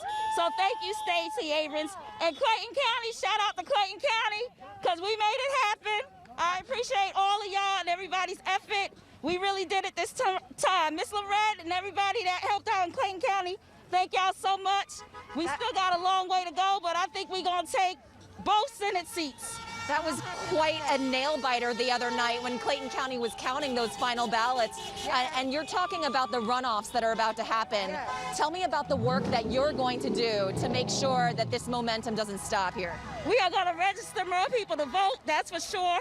We're going to make sure that we get out the vote and make sure everybody turns out the vote. We're going to do phone calls. We're going to do knocks on doors. We're going to make sure everybody and their family member get involved in making this happen for us here in Georgia. We deserve it. We deserve new leadership. And this is the time right now. So everybody, please, if you're listening to me and you live in Georgia, get involved. Make sure you're part of the process.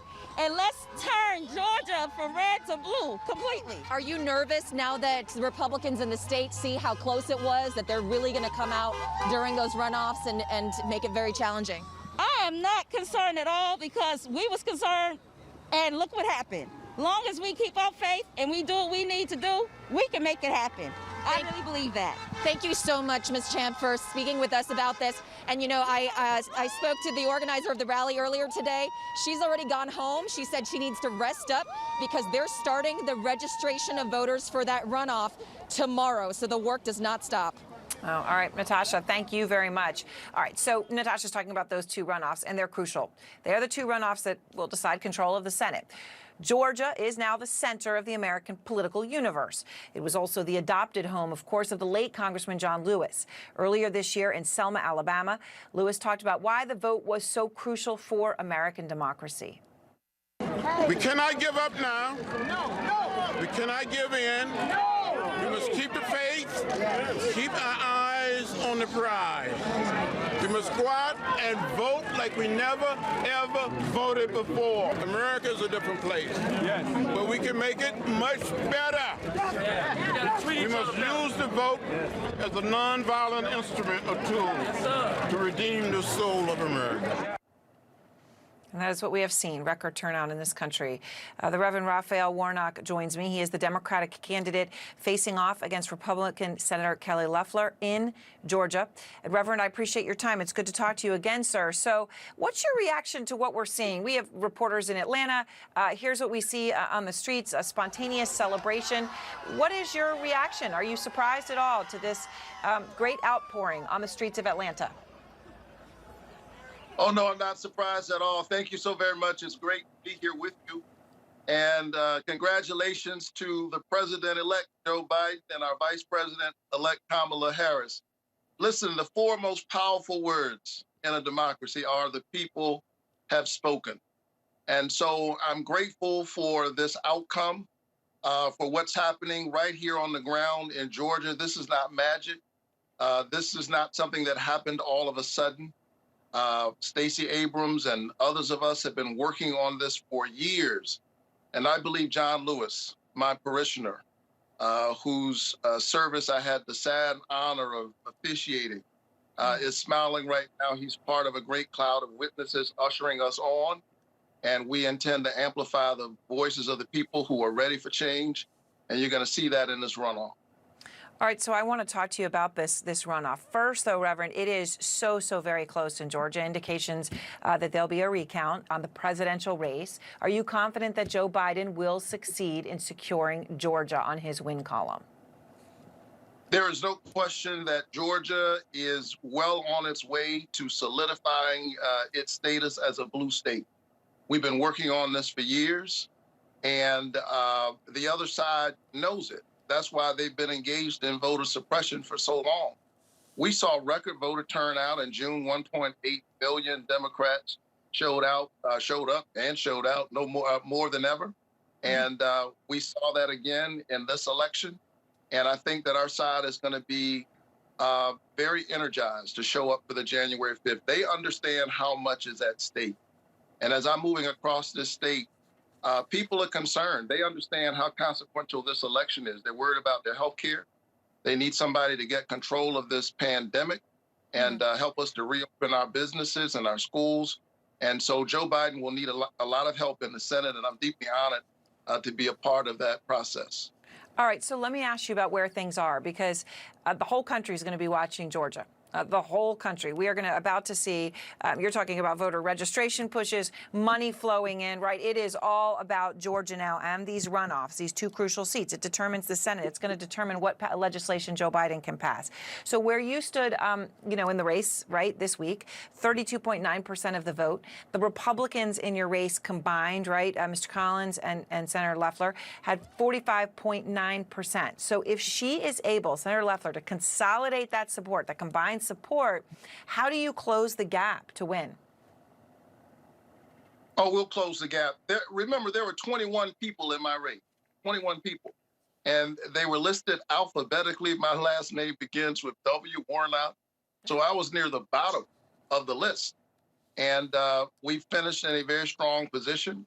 We finished first. And as I'm moving across Georgia, people are not worried about the politicians. They're worried about themselves and their own lives.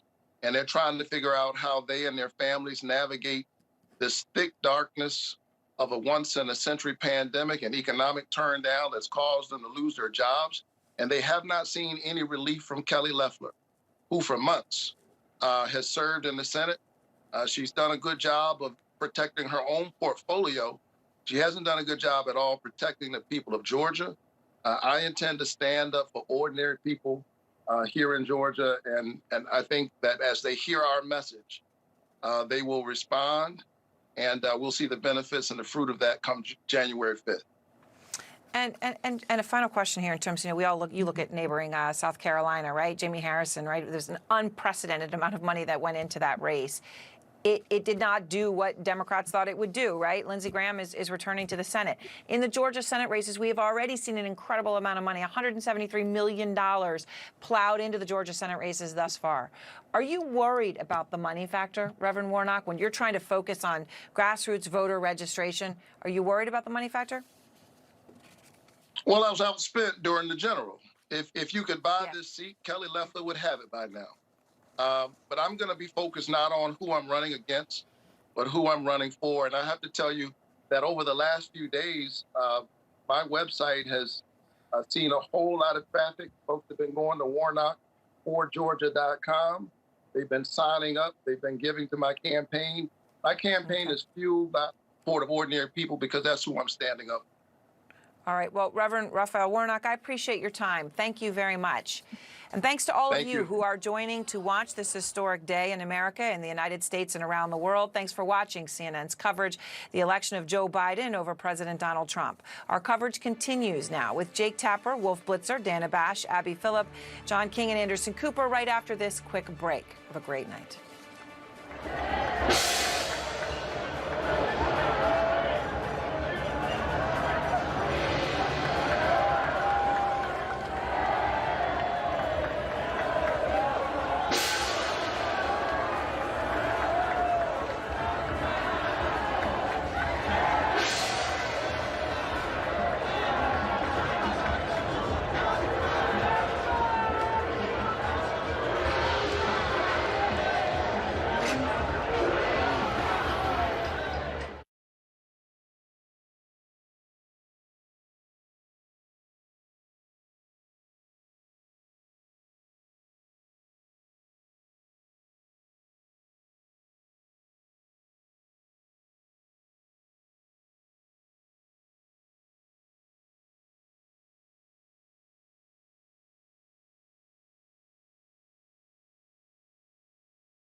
These are live pictures coming in from Wilmington, Delaware, where the new president-elect of the United States, Joe Biden, is getting ready to address the American people. Welcome to our viewers here in the United States and around the world. I'm Wolf Blitzer. We're standing by to hear from President-elect Biden for the first time since he sealed his election victory. All day in cities across the United States, we've seen parties erupt in the streets. Biden supporters celebrating a new chapter for this country and the beginning of the end of the chaotic presidency of Donald Trump. In addition to President-elect Biden, Vice President-elect Kamala Harris will speak tonight, making history as the first woman of color to hold the nation's second highest office. Their remarks will set the tone for how they will lead this divided country after 4 years of political turmoil, 8 months of a deadly pandemic, and over 4 days of suspense as we all waited to learn how this election would end. Let's go straight to our correspondents in Wilmington, Delaware. First, Arlette Saenz. Arlette, so what do we expect tonight?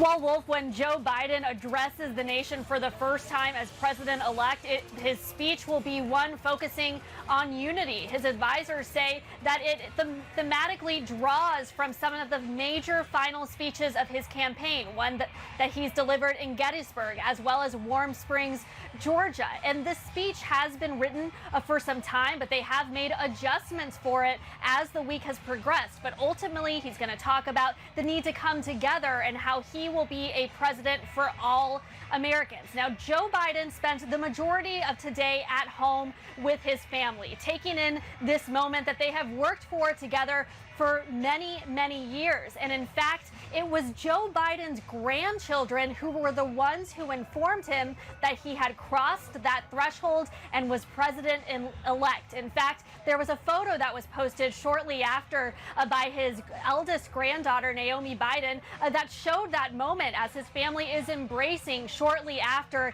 he had won this race. Now, Biden had also spent the day fielding some phone calls. He spoke with his former boss, President Barack Obama. He also spoke with House Speaker Nancy Pelosi and Senate Minority Leader Chuck Schumer, two people that will be his governing partners in Washington. And I spoke with a friend who has been in touch with Biden over the past few days and said that he has been very calm as this process has played out and also clear-headed about the tasks at hand. Coronavirus, which has been a central point of his campaign over the past few months, that will be a main focus in these opening weeks of the transition period, and that includes appointing a task force as he is trying to show that he is getting to work tackling this pandemic before he makes it to the White House. But tonight it is time for a celebration. Joe Biden now has been part of two history-making tickets. First, as he served as vice president alongside Barack Obama, the first black man to become president, and now with Kamala Harris as his vice president, the first woman of color to become vice president. And this day also holds some personal significance. It was 48 years ago today that Joe Biden first won his Senate seat here in Delaware, and now 48 years later, he's heading to the White House. Wolf. Lots of history unfolding. Arlette Saenz in Wilmington, Delaware for us. Jeff Zeleny is also in Wilmington, Delaware for us right now. Jeff, so what else has the president-elect of the United States been doing behind the scenes? What are you learning? Well, Wolf, Arlette was talking about the history of Joe Biden, and let me set the scene for you. We are here outside of where Arlette is. Several hundred people have gathered here spontaneously to pay tribute to really their hometown political hero. We've talked to people who've driven here from South Jersey, people who've driven here from across Delaware, and they have watched Joe Biden throughout the course of his political career. And there is no question tonight he's going to talk about that, but also talk about moving forward. Also talk about this unity message that he is going to be delivering. We know throughout the course of the day, as Arlette said, he was fielding phone calls from Barack Obama, from other Democratic leaders, also just spending some time with his family, taking in really what has been a tumultuous year. If you think about it, well, talking to people in the crowd tonight, we've talked to Pete Buttigieg supporters, Elizabeth Warren supporters, supporters of Amy Klobuchar and others, People were not necessarily with him from the beginning, even here in Delaware, but they are tonight. Excited about Joe Biden, excited about Kamala Harris to witness history. And you can see behind me, Wolf, this major flag, this giant flag, the size, I'm told, of a basketball court, has been hanging in the breeze here all week. And it really has been waiting for this moment for Joe Biden to deliver this speech tonight. So we're told that he is going to focus not on the supporters here in this crowd, but focus on those who did not vote for him. Focus on those also saying that he will be their president as well, looking ahead to what he hopes will be a unifying moment for this country. So again, as you can see, people here have gathered, those who are not invited guests, not in their drive-in rally. This is a walk-up rally out here, Wolf, and people are excited for change in the White House. They certainly are. A truly historic, a very exciting moment in American history. Let's check in with Jake for more. Jake? Thanks, Wolf. Obviously, Joe Biden has a big task ahead of him, giving this address in which he will assume the mantle of president-elect after a very hard-fought battle and an election night that extended all the way from Tuesday to today. Dana Bash, let's talk about what Joe Biden has to do. But before we do, let's just take a look here at the outside the White House. You see these crowds celebrating. We've been seeing images like this from coast to coast all day of people honking their horns and waving flags. People very excited. There they are outside the White House. We hope they're wearing masks. Obviously, they're not social distancing sufficiently. Again, I hate to be a wet blanket, but we are in the middle of a horrific pandemic that is spreading and getting even worse. So please wear masks. Please avoid crowds as much as possible. Anyway, Dana. Yeah, a lot of honking on our way back to the studio. I'm guessing you witnessed the same thing. Look, this is, there's a pressure valve that has been released in big cities across the country. And I use the term big cities purposefully because there's an opposite feeling in some of the rural areas where President Trump gathered his 70 million votes. But tonight, that is not what we're seeing. That is not what we're hearing. We are hearing an ecstatic country. And, the 5 million people who voted for Joe Biden. And there is a sense of relief among those people. It's like they've been waiting for 4 years to go out and do exactly what they're doing now. Yeah, I used the word catharsis earlier, and I that was before we saw these incredible images all across the country. But literally, as people are pouring into the streets, you're reminded that so many Americans just want politics a little bit less in their lives for a while, Boredom. They want to be a little bit more bored by what's going on in Washington. They want to be able to not think about it every single day of their lives. And the people that you're seeing out there are people who feel aggrieved by the political system. They're the ones who feel like the system has hurt them over the last 4 years. Obviously, Dana, as you said, millions, 70+ million people feel the opposite way. But this is a little bit of a representative of what the majority said and spoke with their votes. And I do think Joe Biden's going to talk about that. The Democratic Party is motivated by a lot of things. Biden's voters are motivated by a lot of things. We saw that in the exit polls. Split between racial justice, the coronavirus, and the economy. So it is all of the above that Biden has to speak to tonight, because not every person is out there because they absolutely love Joe Biden. Sometimes some of these people are out there because they feel like the current administration has hurt them and they would prefer anything else. Yeah, as I said earlier, I mean, we contain multitudes. There are lots of reasons that people are out there. Some of them, I'm sure, support Biden policies. Some of them probably think Biden is too conservative, and they're just looking forward to AOC and Bernie Sanders pushing Biden, and they're looking forward to that struggle. We also have to acknowledge that 51% of the country is female and has never held the position of president or vice president ever. There's an Instagram post that we were talking about earlier where it just shows the face of every single vice president up until the election of Vice President-elect Kamala Harris, and just without even making a statement about it, just man throughout the one century and then another century, and then finally it ends on a woman, says it all. And I'm sure there are a lot of women and girls in the streets incredibly excited about that. A lot of people of color, obviously, excited about further representation. Obviously, the Barack Obama was president for 8 years, but it has been a rough era, I should say, for a lot of people in minority communities because of the disdain many felt directly from President Obama. Let's talk right now with, President Trump. Let's talk right now with Pete Buttigieg, the former Democratic presidential candidate and mayor of South Bend, Indiana, who became one of Joe Biden's strongest surrogates, especially going into enemy territory on a certain other cable news channel. Mayor Buttigieg, thanks so much for joining us. Let's just start with your reaction to the news today of Pennsylvania and thus the presidency being called for President-elect Biden and Vice President-elect Harris. What was your reaction? Have you spoken to either of them? Well, I'm delighted, of course. And you know, when you think back to everything we've been through in the last 4 years, everything that, not just politically, but just as a country, you know, this is a moment that I think allows us all to finally envision turning the page. In my own campaign, I talked a lot about inviting voters and audiences to picture that day when the sun comes up for the first time and Donald Trump's no longer president. Now we know that that day will come in January, and we're going to go to bed tonight with a new president-elect. It's also, I think you can't overstate the significance, the historic significance of Kamala Harris becoming the first woman, as well as the first woman of color, of course, and black woman to be in national office in this country.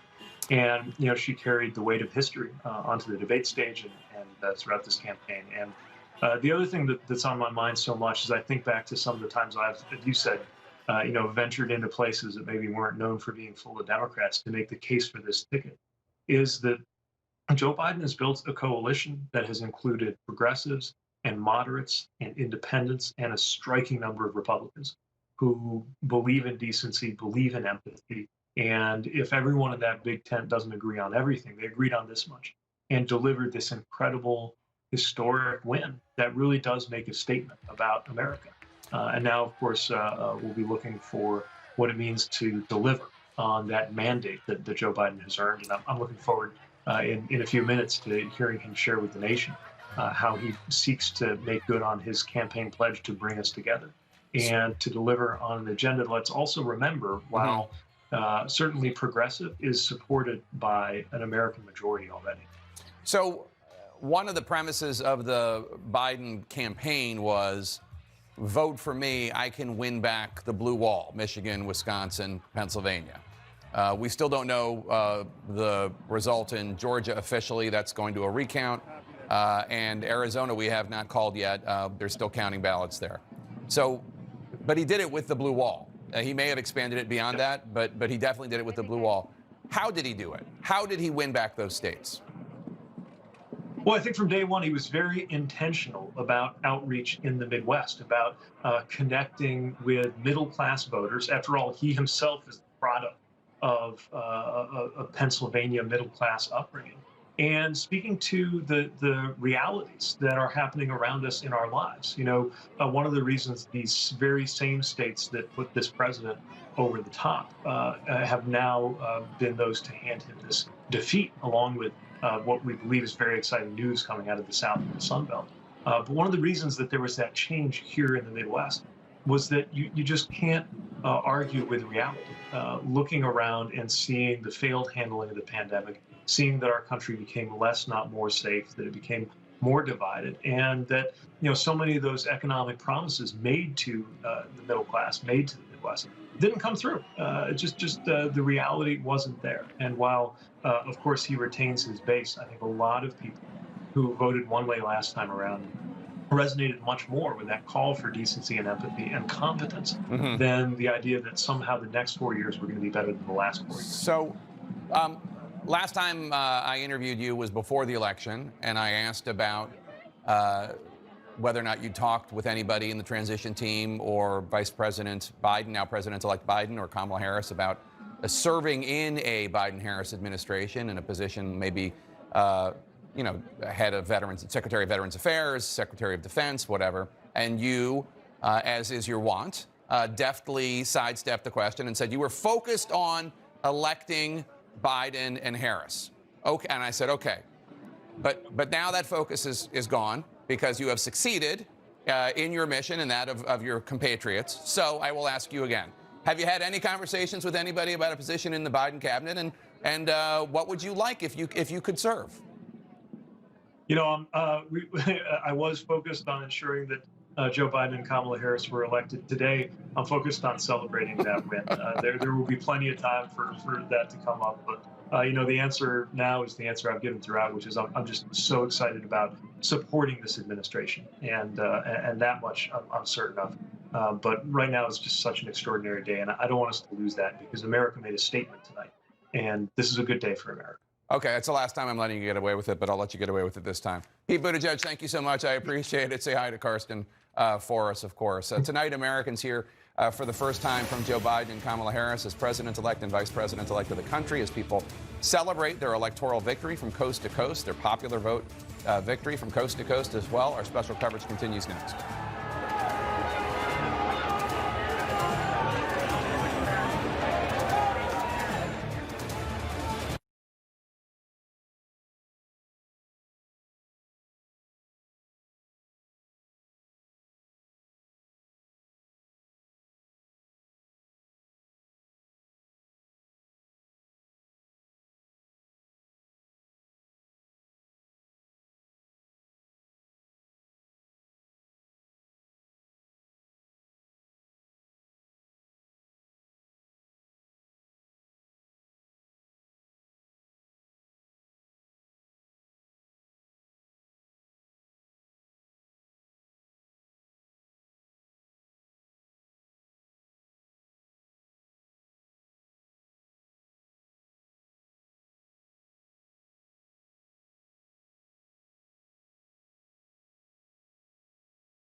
You're looking at images from Wilmington, Delaware tonight. President-elect Joe Biden and Vice President-elect Kamala Harris will speak to the U.S. soon. We're going to carry that live when they do. Meantime, the partying goes on in multiple cities. The American people crowding the streets, many of them celebrating the Biden-Harris victory, sharing their excitement, and in many cases, sheer relief. Let's go to Vivian Salama at Black Lives Matter Plaza in Washington, D.C. It was not long ago, Vivian, that protesters there, Black Lives Matter protesters, were being gassed by the Park Service so as to clear a path for President Trump to have a photo op in front of the church. Now it's being used as a place of celebration. Jake, it's pretty extraordinary when you compare what was taking place in this exact same spot over the summer versus what's happening now. Obviously, a lot of tension, protesters being gassed, as you said, and the president making a march across H Street right behind me during the summer to make a point and a photo op. And today, it is a scene of mass celebrations. And we've seen an evolution of this protest or this demonstration since the morning. A lot of families were here earlier today. We saw children coming out with pro-Biden slogans and families just wanting to take part in this historic moment. Now, as you can hear and see, it's becoming more of a party atmosphere. There's drums and music blaring in the background. There have been people dancing all over the plaza, celebrating what's been happening. I can't even count the number of times we saw folks popping bottles of champagne. Sometimes they drink it, sometimes they share it, sometimes they spray it on each other, and other people just doing they're celebrating in their own different ways. Lots of dancing and singing going on, and just a very upbeat and happy atmosphere here. And it's really interesting because I was just chatting with a couple of DC Metro cops who have been here, and we definitely see an increase in the security presence tonight. It's been increasing as we get closer and closer to the evening time, but they told me it's just a precaution. So far, these demonstrations and these celebrations have been largely peaceful. We haven't seen any incidents so far, and we've been here all day. And the police are just here to make sure that we keep the peace, everybody has a good time, and has their right to celebrate. One other thing, though, Jake, we should say is that we've walked around the souvenir shops around this area outside the White House, and one thing that is missing is MAGA shirts. We have noticed that several shops have pulled their MAGA shirts and hats and different paraphernalia for the president, and they're only selling Biden T-shirts right now. Jake. All right, the White House is, I believe the White House is in the distance there behind you, and obviously a lot of people wearing masks, it seems. Again, not to be the scold, but we are in the middle of a pandemic, and it's not the safest thing in the world for groups to gather, but it is good to see people wearing masks. Vivian, thank you so much. Let's check in Atlanta, Georgia, where we find Gary Tuckman. Gary, tell us about the celebrations where you are. Jake, in this urban neighborhood in the Deep South, it's a day and now a night of jubilation after CNN issued its projection for the state of Pennsylvania, saying that Joe Biden was the president-elect. People started pouring out in this neighborhood. This is Midtown Atlanta. And when you look at the results of this election in the state of Georgia, ultimately, if Joe Biden ends up winning here in the state of Georgia, a lot of it will be because of neighborhoods like this. This is very politically liberal. It always has been. It's extremely vibrant neighborhood, but during COVID, not surprisingly, it's been very quiet, but not anymore.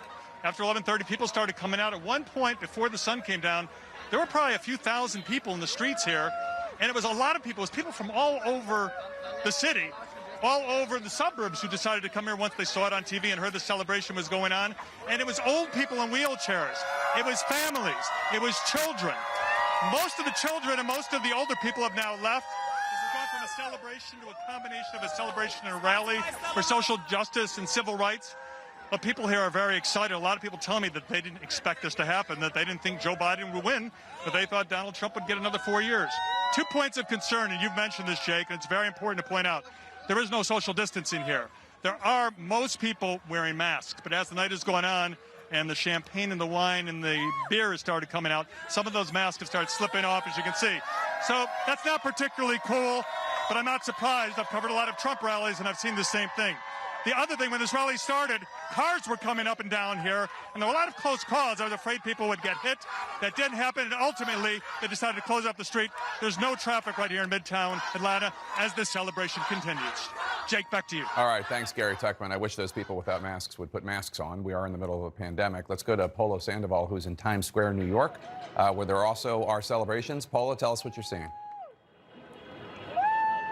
Jake, we should mention tonight, New York certainly feels like New York, especially if it's at least just one night. We should also mention that here there's very little to no social distancing, but there are plenty of masks. If I step out of the shot for a quick second, you can just take in the sights and sounds of Times Square tonight. I've been here already for about 7 hours, and this crowd just continues to grow since those projections were issued. Down Broadway, I've seen everything from champagne getting unbottled or uncorked to pop-up parades from bicycles to cars and trucks making their way down Broadway. The NYPD had temporarily shut down this street earlier today as people were dancing in the streets, but probably about an hour and a half ago, they finally opened it up to traffic. So right now, authorities are really making sure that those streets are clear of pedestrians. But boy, it is a challenge when you have this massive sea of people. And I have to tell you, Jake, what we're seeing here is that they are all celebrating what they consider this victory as a sign that the nation is perhaps taking a turn towards unity. Just in the last couple of hours, I've spoken to a couple of folks who they said the main thing is going to be the coronavirus and the next administration's handling of it. They are very hopeful, Jake, as we wrap things up here on Times Square, that hopefully that the next administration, according to them, will begin to take a closer look at trying to actually manage this situation, because they feel that the Trump administration, of course, has not done a very good job at it, especially when you look at those numbers. But for tonight, it certainly is a massive celebration here in Times Square. Jake. Joe Biden winning is not going to get rid of the coronavirus, especially if people continue to gather, especially without masks. We are minutes away from President-elect Joe Biden and Vice President-elect Kamala Harris addressing the nation on the night of their historic election victory. Stay with us. Our special coverage continues right after this.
And I think that, Kamala Harris, for all of her skills that we've seen as the skilled, sort of prosecutor on the Judiciary Committee, what we haven't seen, and we could see it on the campaign trail, was her ease and the fact that she just knows herself and is comfortable with herself. And I think that Joe Biden needs somebody like that who will tell him the truth, but do it quietly and advise him in the kind of way that he gave advice to Barack Obama. And I think that they are going to make, and already are making, an amazing team for the task ahead. It's exciting to see, because all of us look at, and I know as a Black woman, I look at Kamala Harris and I am so filled when Claire talks about those tears. I've been fighting back tears all day long, of the tears of hearing the young girls and the women who are out there saying that they are so excited because it means finally that glass ceiling is just like breaking apart. But I think that they are going to build the kind of partnership that we will come to expect in a president and a vice president working on behalf of the American people. Claire and Donna, I need you. I need more of you. So stick around, please. Don't go anywhere. I'm going to turn now to NBC News correspondent Rahema Ellis. She's in Philadelphia for us. Rahema, describe the scene there. What I can tell you, Nicole, we're going to pan the camera over here a little bit because this is the other side of the convention center.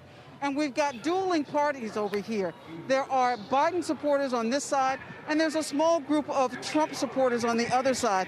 But without a doubt, the Biden supporters own the real estate over here, celebrating the fact that this city, Philadelphia, a city that is rich in history and the founding of this country and of democracy, today, this state was the key in putting Joe Biden over the top in terms of becoming the next president-elect. This is very peaceful, I should mention. It is loud, it is boisterous, but people are wearing masks. There's no social distancing, but people are wearing masks, and they're making their voices heard on both sides. But those in the Biden camp are a lot more in number. They are far outnumbering those in the Trump camp. And over here, I want to talk to a group of women, young women, 17 years old, 14 years old, grandma back there, aunt over here. They came down, and you tell me, why is it that you came down here? It's a very historic moment. I'm very thankful to experience this and have someone in office to advocate for minorities as a Latina, and to see someone of color be in such an empowering position, especially Kamala Harris. She's been through so much, and she can advocate for us. And you're feeling something similar? Oh my gosh, when I found out Joe Biden won and Kamala Harris is going to be the next vice president, I actually cried. I literally cried. And the fact that Philadelphia and the votes that came from here, from this state of Pennsylvania, those 20 votes that tipped him over the top, what does that mean to you? I was very nervous. I was watching ever since Election Day. I was like, please turn blue, please turn blue. And then I was like, finally, Philly stood, like, we carried it because we're so diverse, and I truly appreciate that at Philly. Like, that's my favorite part. And you're back there, you support these girls, and you're happy for what's happening for them? Exactly, yeah. And then this is my mom. She's first generation from Mexico, too. Mom, you want to say something? I just want to say this is amazing, and it's so good. It feels so good in so many levels. You can't even imagine how important it is for us. And all the girls, you know, that are witnessing history. Amen. It's all, Nicole, it's all about the history that's being made here. You know, as I said, this city, this state is no stranger to history being made. People came out spontaneously. There's been dancing in the street. And what I'm hearing from people is that they are celebrating the fact that this country may be turning from an idea of division to one to unity. That's what they're hoping is about to happen going forward. Nicole? Rahema, is there much talk about how intense the counting of all the ballots were, almost to 100% of all those ballots counted, and the extreme importance of Pennsylvania this week? Oh, absolutely. And that's not lost on those who are Trump supporters. In terms of the counting of the ballots, one of the things that they kept saying over these last few days was stop the count. And those on the Biden side were saying, continue the count. They thought that that would be democracy in action. Because as those on the Trump side were saying that they thought that there was some fraud, something that was wrong that was happening here, city officials said, there is no evidence. Show us the proof. We would gladly go into court and litigate this. But you just can't make claims without backing them up. And so people were very, very happy that this count continued. It continued to the point that it was the tipping point. Again, this Keystone State became the key in determining the outcome of this election, and it all was because the counting continued. Nicole? Such an important point. Rahema Ellis for us in Philadelphia. Thank you so much. On that note, let's bring in Michael Schmidt, Washington correspondent for the New York Times and an MSNBC contributor. Mike's new book, Trump versus the United States, deals with many of the themes playing out in Washington this week. And Robert Costa is with us, Washington Post national political reporter, MSNBC analyst and moderator of Washington Week on PBS. Mike Schmidt, Rahema wrapped up the state of the celebration in Philadelphia and encapsulates really what's going on across the country. She said that at the rally where she is right now, at the celebration side, are the Biden supporters who were there because of the importance of Pennsylvania and having every vote count. On the other side are some Trump supporters who wanted the vote count stopped. Now, she also had some reporting there right at the end that it was not lost on the people of Pennsylvania that all those legal challenges, be it part of Trump's political strategy or legitimate legal questions, seems like a known unknown at this point, that none of them were founded, and that this is a state that takes pride in their elections, in their systems, in their elected officials. And it seems like a rare instance where there actually was a guardrail on Donald Trump in the form of local election officials, a very competent Secretary of State, and a very competent State Attorney General. Yeah, and I don't think Donald Trump ever had a moment where he wished he had his credibility. But at this point, where he has Rudy Giuliani out there and others who have pushed these baseless accusations throughout his entire presidency, it's not surprising that people aren't going along with it. Look, it was Giuliani that pushed the stuff that led to the impeachment. It was Giuliani who defended the president and pushed baseless accusations during the Mueller investigation. And here he is again, and not a lot of people are paying attention to it. There's two things that I think are sort of remarkable about this. And one of them is that you haven't heard or seen the Attorney General, Bill Barr. He's probably the president's greatest asset in his cabinet, and something that civil rights lawyers and Democrats feared would be a real presence around this election. You hear Rudy Giuliani, but you don't hear Bill Barr. And the second thing is that you don't hear sort of an elder statesman or a respected Republican lawyer coming forward to be the front of this effort. You don't see the names of the lawyers who represented witnesses in the Mueller investigation or were in previous Justice Departments, or even that defended the president in impeachment. You don't see them out there at the front of this, taking on this argument. You know, Bob Costa, that makes me wonder if it is something that no one wants to be associated with, or if it is, as Chris Christie, I think, has said over on ABC News all week long, an effort that if you live in Trump's fantasy land for 10 minutes and say, all right, so fine, maybe assume that these so far seemingly meritless cases are successful, they do not have the capacity to change the outcome of the election. That Joe Biden has exceeded the electoral votes he needed to be the president-elect, and the writing is on the wall. There's something interesting afoot in Republican circles tonight. I was making calls all afternoon, and it's clear that publicly many Republicans now will echo President Trump to some point. They'll try to show solidarity with him and with his voters to showcase to conservatives and Republicans that they seem to be putting up a fight. But what's evident based on my reporting, this is already a Republican Party looking ahead to 2021. They are preparing potentially to block different nominees put forward by President Biden. And they also believe, because they made gains in the House in 2020, they could make even more gains in the House in 2022 and in the Senate. And they also believe that President Trump won't be a central figure in these upcoming Senate races in Georgia. So it's a balancing act for many Republicans now to not feel like they're abandoning President Trump or his voters, but they feel like they're in a pretty decent position for the Biden era without him on the scene, at least in power.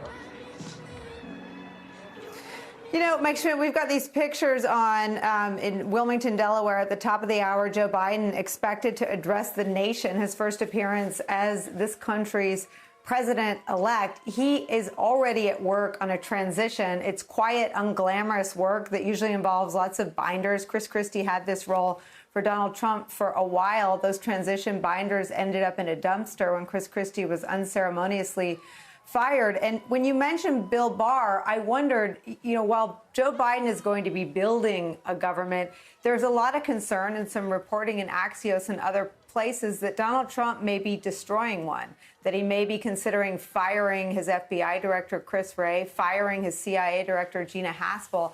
Is there any reporting that suggests where Bill Barr would come down? Is his job safe or no? Well, I talked to two people that are close to the president in the past 2 days, and what they said to me was that, the president will, he may not come out publicly and say the right things, and he may not commit to a transition, but he will go. And the thing I pushed back on them, and I said, look, how is he going to act here? What is he going to do? And the president will be around until January 20th. And there is a lot that he could do there. There's a lot of scores that he could settle. He still is in control of the federal government, and that is not a small thing. And the president has repeatedly shown throughout his time in office, obviously, a willingness to destroy norms, a indifference to the law, indifference here to the results of an election. And it just remains to be seen what he will do as he stews around here in the coming weeks. There are people that he's very, very upset with. His FBI director, Chris Wray, his CIA director, Gina Haspel, Tony Fauci, these people who he thinks did not come to his aid to help him in his reelection. And now that he has lost it, that anger will build and foment. And Bob Costa, again, as we look at these pictures and these celebrations for a man who is a proud institutionalist, I think even more than being recognized as a partisan fixture, Joe Biden is recognized as a fixture of two branches of government, as the vice president for Barack Obama and in the United States Senate for decades. What do you make of the particular challenge of being a president-elect when the incumbent hasn't yet accepted the results of the election? We are witnessing history tonight, not only the election and the formal certification, at least in terms of the exit, the polls being called for President-elect Biden and Vice President-elect Harris, but this is a fragile moment for American democracy. And the person I'm told by Trump associates who's most closely watching Vice President Biden tonight is President Trump himself. Can Vice President Biden meet the moment, not only in terms of offering a message of hope and healing to the American people, and Biden's aides tell me he will certainly do that tonight, but can he assert political capital as this incumbent president stews in the White House, refuses to concede? Can Vice President Biden say to the country tonight, I am heading into power with a mandate with 74+ million votes behind me? Yes, the other side got 70 million plus, but Vice President Biden tonight is speaking for the first time as president-elect, perhaps the most significant speech of the year and his career. When two of the best reporters on the beat use the description stewing in the White House to describe Donald Trump, you know it's true. Mike Schmidt, Bob Costa, thank you both so much for spending some time with us. Mike Barnicle joins us now. He's an award-winning journalist, an MSNBC contributor, and he's written perhaps one of the most moving and emotional portraits of Joe Biden about the role that his humanity and his grief played in the final weeks of this campaign. We're also joined by historian Jon Meacham, who is also an MSNBC contributor and knows a whole lot about the human side of politics and politicians. Mike Barnicle, let me start with you. First, how's Joe Biden doing? Have you talked to him? No, I have not talked to him. I assume that he's doing wonderfully well. He's waited for this all of his life, Nicole. You know that. And it is indeed an epic event in an exhausted and yet exhilarated country that we are all a part of. And I assume he is just as exhausted and just as exhilarated as most of the people who've been seen in these street scenes all around the country this evening. You write about how everything he's been through lets him kneel down and hug someone who's hurting. lets him look into the eyes of someone in pain instead of looking away, the way, you know, all sorts of people do because it's so uncomfortable. Talk about how those skills, his humanity, helps him meet this moment for our country. Well, those skills are innate. They weren't acquired along the way. You didn't learn them. There isn't a nap that teaches you how to have those skills. They were acquired by him personally through long years, the arc of his career, filled with success and sadness. And if you look at the sadness that has surrounded him when he was 29 years of age, as nearly everyone now is familiar with that story, he loses his young wife and his infant daughter, and he nearly loses his 2 sons. And then nearly 50 years later, when he's 72 years of age, he loses his son, Beau, the Attorney General and military veteran of Iraq, the Attorney General of Delaware. And in between all of those years, the sadness that he bore, the loss that he felt, it doesn't disappear after a brief period of time.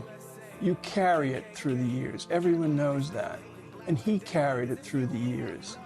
And he became an expert in the one thing that ties us all together, I think, in this nation.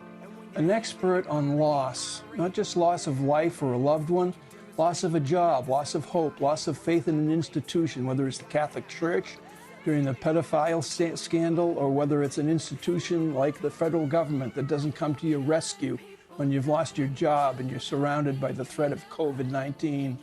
And as a result of all that, he formulates a plan from 1972 onward, and probably prior to 1972. Through sadness and success, where does he go? He goes home. He went home nearly every night on a train when his 2 boys needed him when they were growing up. And he goes home after every event, whether it's sad or successful. And I think that's the direction he wants to take the country in. He wants to take the country home, home to what we once were prior to 4 years ago. A lot's different in this country, and not all of it is on Donald Trump, and a lot of it was there prior to Donald Trump becoming president.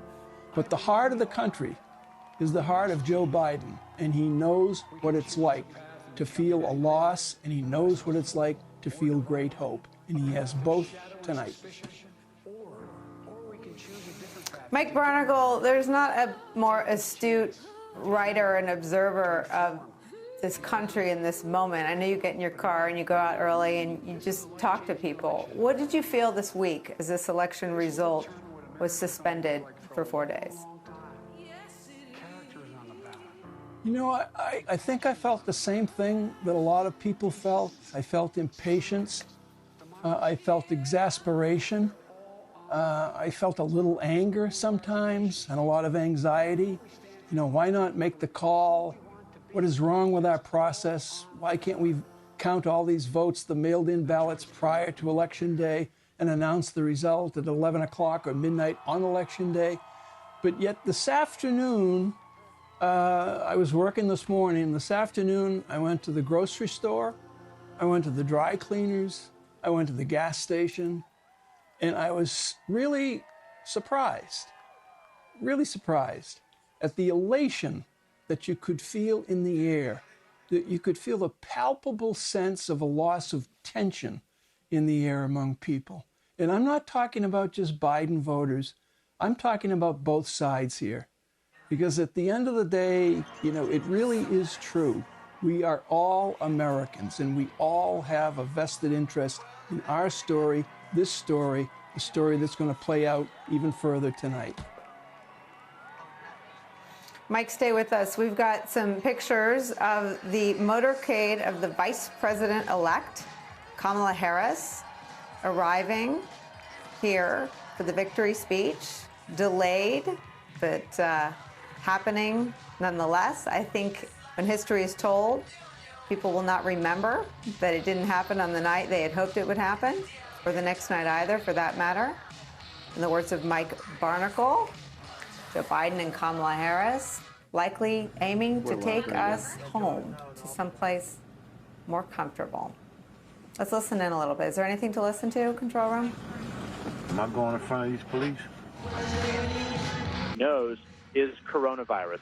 They're very conservative, they're very progressive. Individual justices have leanings, but they don't necessarily want a Republican to win or a Democrat to win. They don't want Trump or Biden to win. And I think that's going to factor into any decision that comes anywhere through the judicial system at any point about whether the Supreme Court wants to stay the heck away from all of the trouble it encountered in 2000.